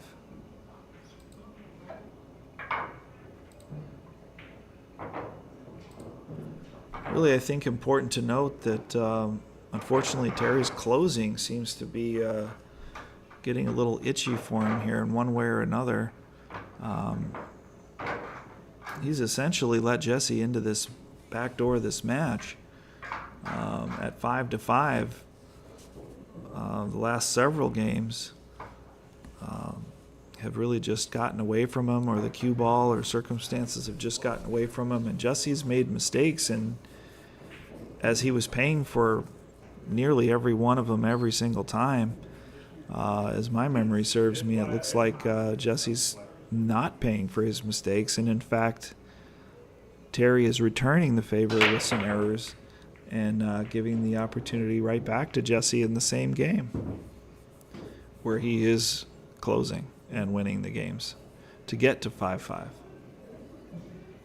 Well, it is a reminder, race to 8, so there's essentially race to 3 at this point to decide who moves on. Single elimination format here at the $4.99 and under Fargo rate tournament here, thrown and presented and hosted by Joshua Prestegard here at Slate Billiards Club in St. Paul, Minnesota. And the winner progresses on to the finals, and the loser of this match will take home third, fourth place money, $750 cash, and a Slate apparel item of their choosing, and a fine tournament performance, but not as fine as they would want to get a little bit more money and get into the finals and play another match. That's why the races are a little bit more extended. Race to 8, the $4.99 and under tournament, is also single elimination, as the $5.99 and under tournament was single elimination, but they had a longer race to 11. Well, Jesse got that big break in, working for him. That draw stroke almost came up dry for him, was a little bit short, but it just rolled in enough. Left him a great shot on the 4. Just enough of a window, rattled it in, but once again his cue ball got away from him. Hopefully he can compose himself and just fire this bank in the side. Hit the point. Wow, it's unfortunate. He was really rolling there. Even just got the love on that 4 ball. It kind of 4-rail banked in there, but the cue ball just went to the outside and came back in and clipped the 8. And stole his thunder there. He could have won 2 games in a row there pretty quick and been breaking up 6-5. But, woulda, coulda, shoulda. Terry's back with a wide open table on stripes. Basically nothing stopping him but himself here. Just make this 9, draw over across the table, straight across, not touching the 15 ideally, and shooting these top balls off here. Oh, come up a little shy there. I think he wanted to cheat the pocket to the right side of your screen there, to the right side of the pocket, and maybe get a little bit more spin there to just slide the cue ball straight across. And it looks like he caught it full and hit it off the top point. So he hit it basically as full as he could hit it and still make it. He even rattled it in there. And so that really took all the momentum away from the cue ball with such a thick hit on the 9 and just stopped him short. So sure, yes, he can get his extension on, as he has, wisely done, and he can make this 15, but the 12 ball's not going to probably be available for him afterwards with such a thin shot. He managed to clip the 12 Excellent shot. That's exactly what you needed to do there. I wasn't sure if he was able to catch the edge of that 12 as full as he did, but he was able to do that and recover nicely. That really could have been perilous if you left that 12 ball stranded on the top rail there without a plan to get back to it. So still alive and still running wild and free here, Terry, through these open stripes. 8 balls just found its way back to the left side pocket where Jesse was attempting to bank it earlier when he clipped it, unfortunately leaving him a bank. And Terry's putting some draw here, coming back into the 12 and 11. Looks like he's probably just going to play this 12, go just past the center diamond on the top rail, and either come up for the side on your right or the corner on your right. I like the side on this shot. I suspect he does too.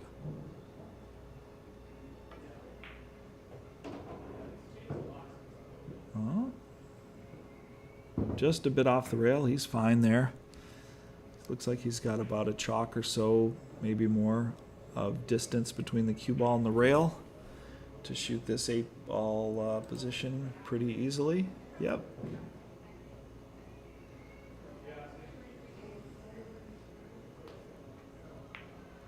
I like that he hit that ball. He hit the center of the pocket.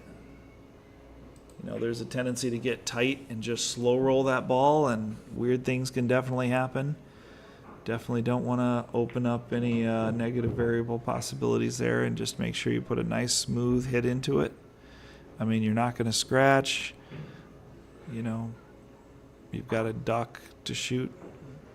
You don't want to add any funny rolls or any funny skids or anything into the equation there if you don't need to. I like the fact that he put a confident stroke and made the 11. 6-5. Terry rolls on.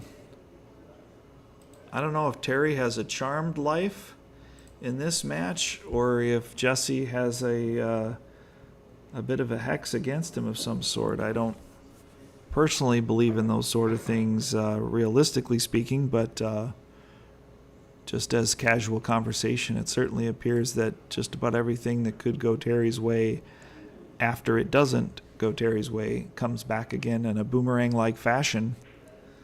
And he's ahead of the game, 6-5 once again. Jesse's hanging around. I wouldn't count him out.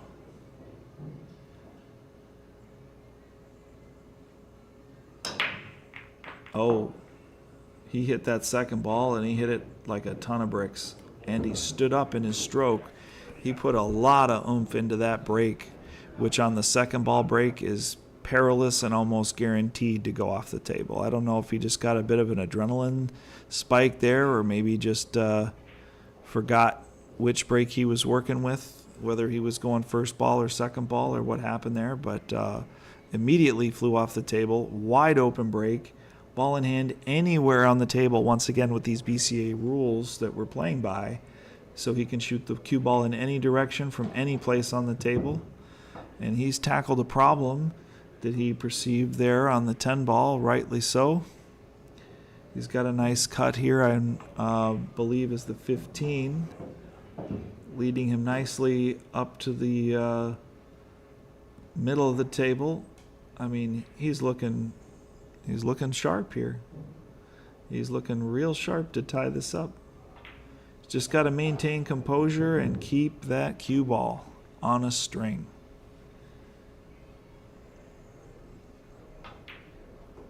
Nicely done. Get off of that 2 ball. I think he's okay. I think he's still okay.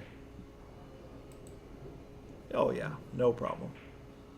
As the camera angle shows, he was in no danger, although it did appear he was close to the 2. He had just enough to cue it unencumbered, and a nice smooth speed to roll down for the 8. Came up just a hair short of the 8-ball position that he was desirous of, but no matter, no mind. And if you don't mind, it don't matter. Jesse just plugs the side pocket there with a nice 8-ball shot and moves into 6-6 to tie the game once again. Yeah, I don't mean to harp on it, but Terry unfortunately just seems to be leaving the gate open here, and the chickens are getting out, right? You know what I'm saying, Ron Hahn? And Jesse keeps climbing back in. Which here at Slate Billiards Club, speaking for myself and our viewers, we love to see a hill match. And this might be the one. Unfortunately, Jesse just got a tough roll there and scratched on his break on the table into a pocket. And Terry has just overpowered his second ball break and scratched off the table. He just got a really bad kiss, couple of ways there, and kicked into the side, right side corner there, where he was breaking from nearby there. So once again, now Terry has ball in hand anywhere on the table and can shoot any direction. And he's looking to get on the hill. Couldn't be worse timing for a scratch on the break for Jesse, having just gotten a table run off of Terry's off the table scratch, and was looking to break and make a ball and get on the hill first. Just went pear-shaped, unfortunately, for him with that unfortunate scratch, and got kicked around on the cue ball there and just found a pocket. Wasn't his error, it just went astray. So Terry's up to the table. He's taking solids, as the stripes are in almost still in rack formation down here by the spot. Can't blame him for avoiding those. It seemed like a pretty blind man's choice there, that even a blind man would take solids in that regard, being how they were placed off of the break. But Terry may have had a miscue there. I'm not sure what went awry with the 7. I'll look on the delay camera here. It's got a really long bridge. Oh, it looks like he shot through it. He decelerated his stroke and pulled his cue back. That's for sure. But just hit it into the point, nonetheless. And remarkably and almost miraculously, Jesse is back to the table, making short work of his problem balls and getting right through them like a hot knife through butter, apparently. He's feeling a little bit of confidence after that last run out from Terry's scratch off the table, and seems very composed here.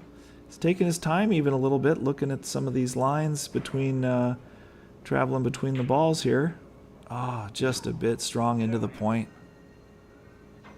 I like the way he was taking a look at where he was going there, though, personally.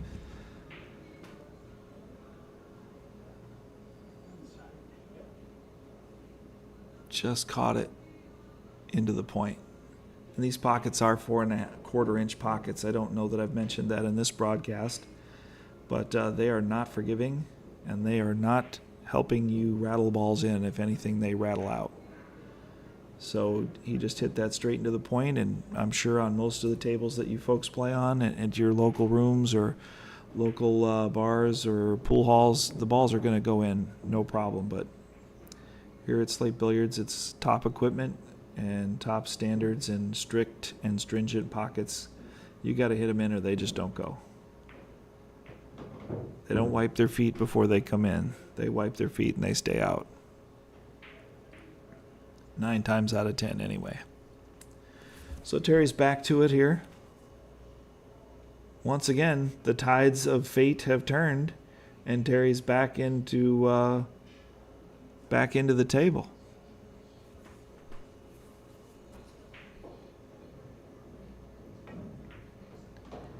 Nice shot there. That was a really nice shot. He got a little extra speed on it, unfortunately, but that was a really nice shot. For you folks at home, he cut that ball in with a little bit of outside, which in this case would be right English,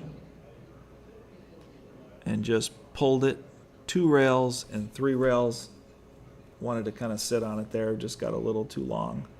That's such a hard speed to predict with that thin of a shot. And I think his steer got him there. I think Terry's steer reared its ugly head into the timing of his contact there. We'll see. Just fired the 7 right into the point, I think.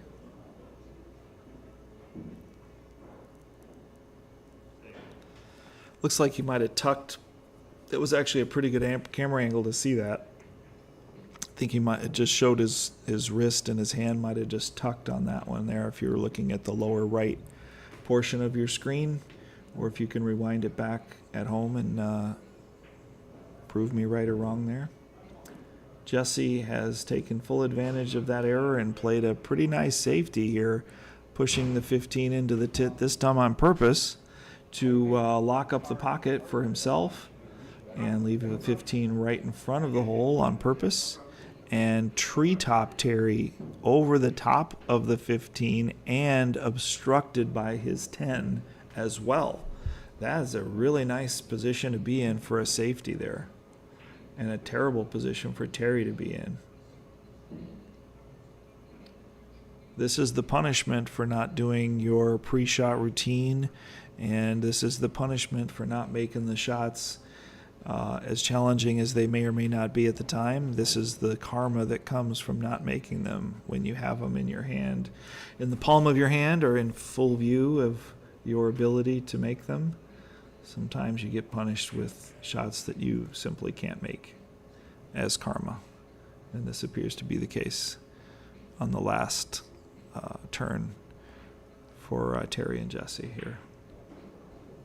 With this being a race to 2 at this point to get to 8, that is a pretty massive scenario here to come about at this late stage. That might be the tide turning of the entire match. We will wait with bated breath and see if that is in fact the case or not. So it looks like Terry is elected to make his ball on purpose and kick the 10 into oblivion, which he has done, and actually rather luckily so that the 10 is lined up on the rail. I'm not sure that that was a legal shot. It was real close.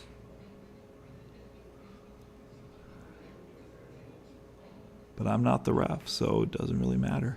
I don't think that cue ball might not have hit the rail there. But then again, maybe it did. I know it rocked, but it doesn't always mean that it hit the rail. But anyway, moving on.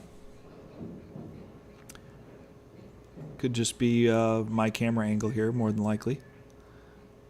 Terry's moving in here, hit his 7. Put the stripe in a bad spot. He can definitely make an offensive play here, but I don't know that there's any reward, so there's really no reason to do that. He's looking at where can I leave my cue ball that puts Terry in the worst spot possible, and certainly doesn't leave him a breakout. I wonder if he wouldn't hit this 11 ball up table and have the in such an angle that would just bring the cue ball back into touching the 7. Nope, he didn't do that. He was kind of sitting at the table, on the table, so he kind of had an awkward cueing at it. And he's also over the top of the 7, so it's really difficult. Looks like he didn't have his feet on the floor, and was just kind of taking a stab at it there.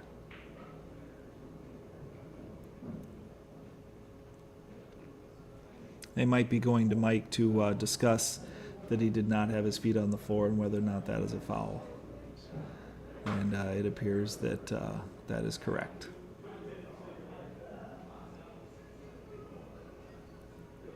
And as unfortunate or ill-timed as that may be, that is a foul. I agree.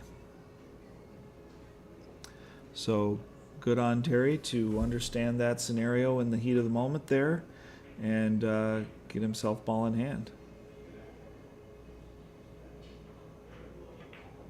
It's really unfortunate for Jesse. I'm sure had he realized that, he would have used a bridge or some other item to assist him, or an extension, rather than committing a foul. But lo and behold, Terry has hooked himself behind the 11 ball after making his 4 with some top inside English, and come off the second rail, parked it right behind the 11. So it is definitely getting spicy, as they say out here in the final stretch here.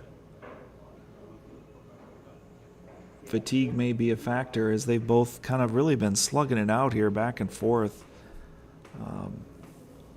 Some great finishes and a couple of nice runouts, but also some real back and forth slugfest, misses and tough leaves and tough cue balls were also part of this, a good part of this match as well. So that can be taxing mentally and emotionally as well on both players.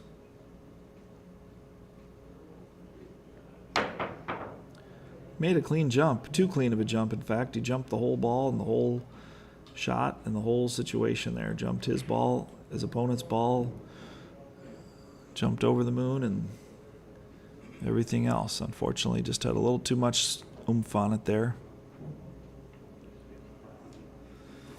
And wasn't lucky enough to even hit the rail and come back and hit it. But once again, Jesse Leahy has escaped unscathed after a very late in the game ball in hand that was given up. And he hopefully didn't just hook himself behind the 8, as his opponent has just done. Nope. He looks like he can bank it. I don't know that he can cut it, so he's chosen to bank it. Just a real quick look at it and just fired away. But hey, if you can see him, you can see him. But that's his style. That's his approach. Live by the sword, die by the sword, I guess, is good a motto as any. Came up pretty short there. I think he also came up short with his cue ball. He was trying to leave the cue ball much tougher position than he did for the opponent's 7. It looks like he can make a quality shot here and make it. Definitely a tough ask. He went with the bank there. Unusual. I'm certain he could have cut that ball in the bottom left of your screen and left it tough had he missed, or even just gone for leaving him end to end on the top rail there. But he seemed to see the bank on the 7, and that was his preference.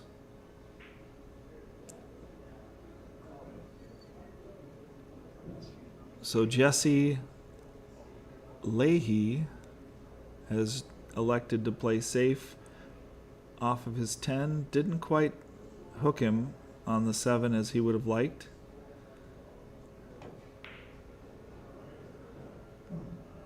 But here we go. He's missed his 7, but he has traveled the cue ball around to make it difficult for the 10. I think he did actually leave him a shot, but he was very close to a safety. Oh, he's gone next to it and just missed. So he might have actually hooked him there a little better than we thought initially. Had to go to or chose to go to the rail first. I think he probably had to go to the rail first, otherwise he would have shot it. So a lucky leave there. I think he was playing to get lucky, but he did get lucky to hide him behind the 8, and then unfortunately Jesse just went right next to the 10 with that top right spin, trying to kiss it in, or at the very least leave it hanging in the pocket, and putting his opponent Terry on a tough, long shot on the 7, if no shot at all, perhaps. Just missed it. Just missed the touch there. Yeah, high drama here at 6-6. Wow.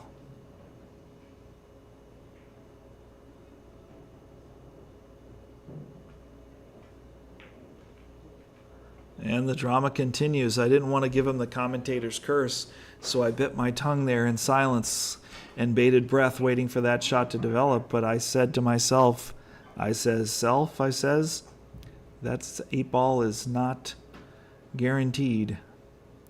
After all the back and forth, as I mentioned earlier, of the entire match, it does tend to grind on you emotionally and mentally. It was unfortunate. Would like to see Terry drop that 8 after his hard work, but it's almost like the misses get contagious after a certain point. Everything's just unsettled and hard to get your feet underneath you, as it were, or comfortable, and things can really kind of degrade from there quickly in a downward spiral. Great shot by Terry. Just a little half masse there, curled around the safety that Jesse left him. A pretty solid safety there, but he was able to come with a better shot and counter safe. I like Jesse just touching this 10 and going up table. There it is. Well done. You don't want to go too much farther than that, because then you start leaving him a touch on the 8. I don't think he left him a touch on the 8, but he might just have the slightest chance of going to the bottom rail and spinning back into the 8, I think is what he's going to do here with a lot of left spin or inside. Yep, and he did, and he actually got a little bit of a lucky roll there. Kept the 8 and 10 in line after connecting. Did hit a rail and just got him to kind of float together there with that 50-50 hit, and kept Jesse from seeing the 10. So a good shot and a good roll at the same time. And as I've said many times, you got to hit him good to be able to hit him lucky, and he did both there. He kind of deserved that one, to be honest. He hit that shot good enough to get lucky. Let's see what Jesse's answer is here. Came up short and conceded. Yeah, tough to fade the rolls there, and also some good shots from Terry, to be fair. On the hill, 7-6. Will we get to Hill? Finally, a Hill match. Well, we'll wait and see. Terry is on the hill, 7-6 over Jesse Leahy. And Terry will be breaking for the match. And Jesse is hoping for a better opportunity than the last one he just saw, which, Terry came with some good safeties there and some good defense.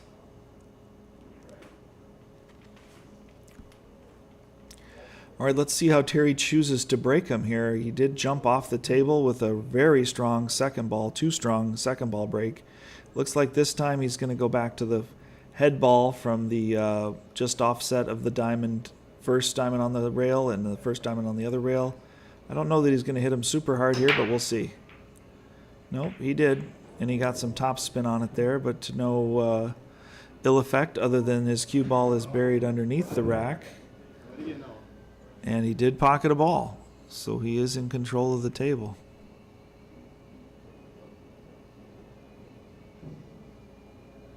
Yeah, he caught that front ball with just a ton of topspin, and the cue ball just dove into the towards the corner. Could have been a scratch, but he ended up still underneath the rack due to that topspin getting away from him there. But looks like he's going to take a swing at this 10 ball here. Let's take a look at the overhead camera view before he hits it, hopefully.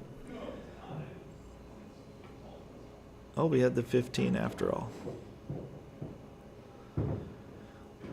The 10 is still makeable, but you got to be on the right side of it to make it in the future. He did nestle them together, but they're still okay. He's reacting now to the 13 ball here, it looks like. Just laid it up. That's not a bad speed there. Honestly, he's probably better off missing that than he is making it. I don't know that he would admit that at the moment, but in reality, I suspect he's going to be better off laying that ball up like that and leaving the solids just pretty brutal here. This is why you make a ball in the break and choose the suit, because Jesse's coming to the table here with some pretty tough real estate to survey here. He took the 7, maybe the 5 ball, I'm sorry, 4 ball, and rolled it up the table here and froze it onto the 9. I actually will give Jesse credit here that he probably did that on purpose, because I don't know that there was any real expectation of running out from there, and if there isn't, then why would you make it? Just no. You're taking pawns off the table at that point. There's just no payoff for taking those kind of risks.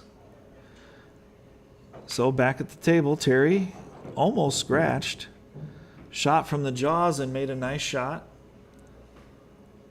He's getting to the point of no return here on this 9 ball and this 14 ball. Not sure what his plan of attack is here at this point.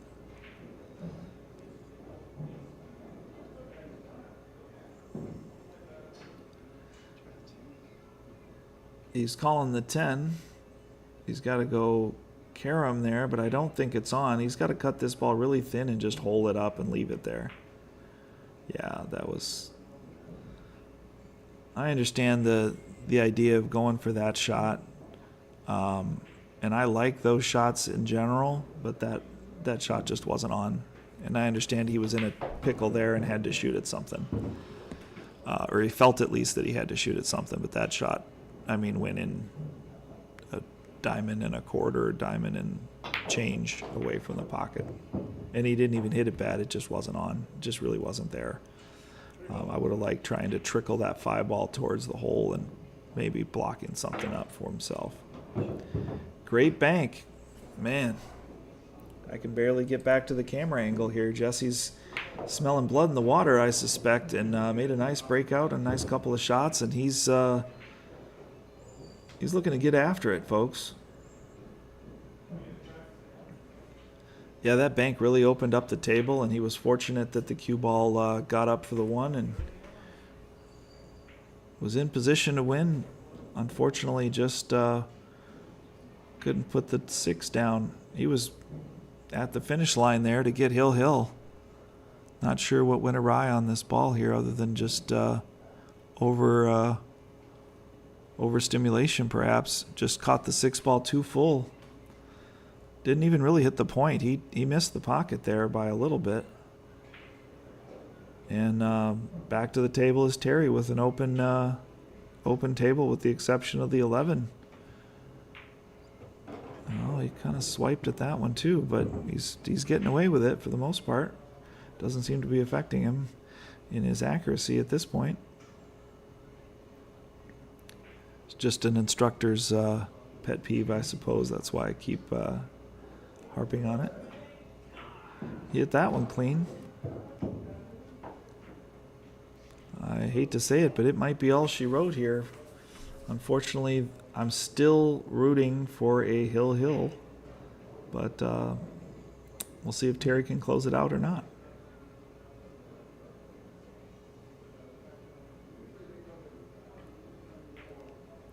Oh no, just a bit too thin.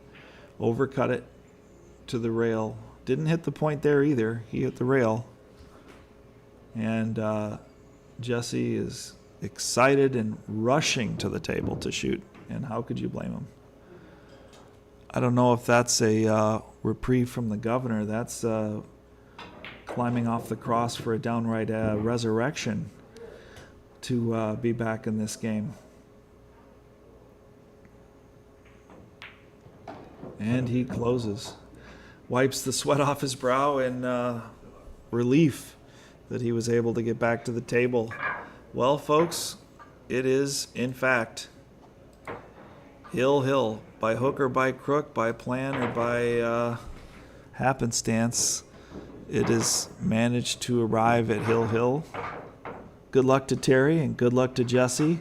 It is Jesse's break, and I certainly wasn't rooting against Terry in any way. I have no true dog in the fight. I'm not betting on the match or anything like that. Just unfortunate that Terry wasn't able to sink that 9-ball and just cut it a little too thin there. I think he just misjudged it, honestly. He might have been overcutting it or overplaying it due to rolling into the ball, and he might have just not lined up. Couldn't say for sure. But it looked like he hit it straight anyway. It wasn't a stroke error. No surprise to anyone watching this match. Jesse steps up and hits a hammer break, as he's known to do. Definitely didn't pull up short there. He went big or go home, and he got a great pop and stop, as it's called, break. Cue ball slammed into the front ball. Just had a little bit of pop off of it and sat near the middle of the table, and he is off and running with solids. Hard to check the chat when Jesse's at the table. He just gets right to work, mowing off these solids. Oh, flirting with the side pocket scratch. Glad he was able to avoid that. There's been a few too many of those scratches, unfortunately, for Jesse, and even a couple for Terry, but more for Jesse, if I recall. Always caught the 8 through the stroke there. Wasn't able to make the 6. Was trying to get to the overhead cam to see if that passed or not. I would assume it passed, or he wouldn't have tried to make it. Might have felt a little desperation to shoot it while he was in the neighborhood. But I think he had a shot there, or he wouldn't have played it. Just might have got a little overamped, or a little tension or squeeze in his hand there. As you power through a ball, it can tend to deviate your shot line. That could be a bit of a punch stroke. Yes, Ron. I agree with your assessment, Ron. All right, back to work. Terry is once again rolling through the table. He is still working on a couple of issues here. The 12 and the 15 are not excellent here. They definitely can be massaged into a shot here. I think you could clip the 12 and the 15 carom in, or you might be able to just shoot the 12 outright if you are in position. It would be probably ball in hand position to be able to do that, to get that tight in there. But I think that the 15 ball could be playable as well. We will soon find out as we go to this other camera angle to better illuminate those possibilities. He might play safe underneath here too, you never know. As straight as he is on this 9-ball, I don't think he's going to be able to travel very much in that direction, which is why he's looking at this 15 and 12 so diligently. I think he's going to have to play a safety underneath these balls. He wants his cue ball to get to the bottom rail, or he's going to go all the way down to the bottom rail and back to the other side rail again to play the shot I described earlier. And he just tickled him into a combo, and I'm not sure that it goes. It might go. That's very close. That's very close.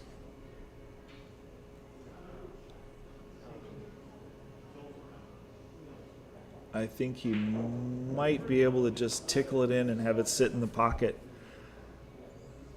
but I don't know that it goes. I think he was trying to break those balls out, and he did a great job of it.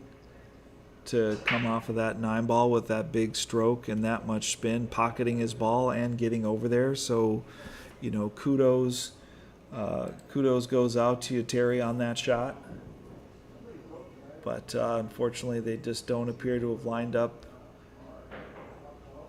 to a viable shot there. I think he has to play safe behind the 8, which it looks like he's doing with a little bit of right inside English. Off of the outside of the 12. He hit it a little strong, but I think it still worked. I think he would have preferred to hit that much softer. But it still worked out for him. He still got the cue ball tucked away. Not tightly, tucked in, but tucked away. And still a very effective shot. Oh, no. He came right in between all that traffic and didn't touch anything. That is just unfortunate testament to some of the roles and unfortunate circumstances that Jesse has found himself in this evening. I'm shocked and appalled, quite frankly, that did not hit anything. I would have really loved to see that play out. And it still might. Terry's got to hit this 15 ball with top and at least a little bit of inside, which would be left here, to hit the rail and push the 12 towards the opposite corner on the far right side. Because I think going forward and bumping the 12 into the 8 is just going to keep the 8 in the way and not getting a shot on the 12. So I don't think that's the way to do it. If he can make the 12, that is a much better shot, in my opinion, than the initial shot that it appears he was going to shoot. It looks like that clears for me. I could be wrong, but that looks like that clears. And you want to just kind of cheat the angle a little bit. You don't want to line this up straight in, and that's why he's kind of massaging the cue ball to really perfect his placement there. Because you want to cut this ball in the corner and have the cue ball go up table slightly with top spin, or even with draw back to the rail and back out, but I would prefer top spin myself. But to give you a shot on the 15 in the opposite corner, then he's playing the 12 in. So high drama here once again. Hill. A very unfortunate foul by Jesse Leahy to give ball in hand with 2 balls on the table. And not to bring up bad juju here, but Terry had ball in hand with 2 balls on the table before, and somehow Jesse won.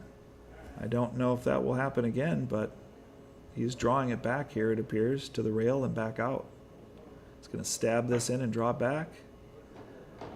Good shot. He elected with the draw there and the placement of the cue ball angle that he created to play both balls in the same pocket.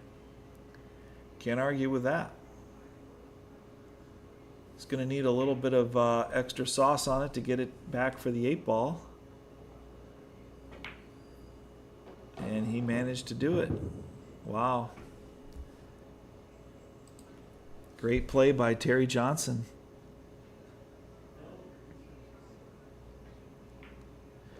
Well, you got to say Terry Johnson came with it when it counted there.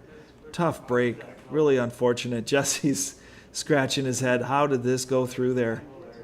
Not only straight, but at an angle. He came off that rail at an angle and went right in between not only the 5 and the 6, but potentially the 3 as well, and touched nothing. Must have been some funky spin on that, and he's definitely lamenting his opportunity there that he could have had anything just touched, and therefore made a illegal hit and not given Terry that ball in hand that he expertly utilized to win that final game 8-7. Wow, that was high drama there at the end, wasn't it, folks? I mean, not only did we go hill where it didn't seem like it would, and once we did get Hill, it was pretty exciting stuff to see who was going to run away with it at the end. Those last couple games, I think right about around 6-6, things started getting really dicey back and forth. So high drama here at Slate Billiards Club, $4.99 and under tournament. Semifinals, Terry Johnson sneaks by the ever so slightest margin over Jesse Leahy, 8-7, and he will await the winner of Saturday's semifinal match as well. And for those of you who were watching, you might remember that the young player Wyatt Andrist dispatched his opponent and moved on, and he will be playing Greg Lucier at 2 o'clock on Saturday. The Billiards Club, the Slate Billiards Club, $4.99 and under tournament. Semifinalists Greg and Wyatt will be playing at 2 o'clock on Saturday. Same bat time, same bat channel here on the Slate Billiards Club YouTube channel, live stream. Do share, do like, and do subscribe on all socials for that upcoming exciting match. I'm sure it'll be just as exciting as this one. Maybe not Hill, who knows? But yeah, Jesse's still examining the potential of how that managed to happen. I can't tell you that I know how it happened either. That's pretty crazy. Well, I'm going to sign off from here. Sam Howell with the live stream commentary, and I'll catch up with Terry and Jesse and give Jesse his check here shortly.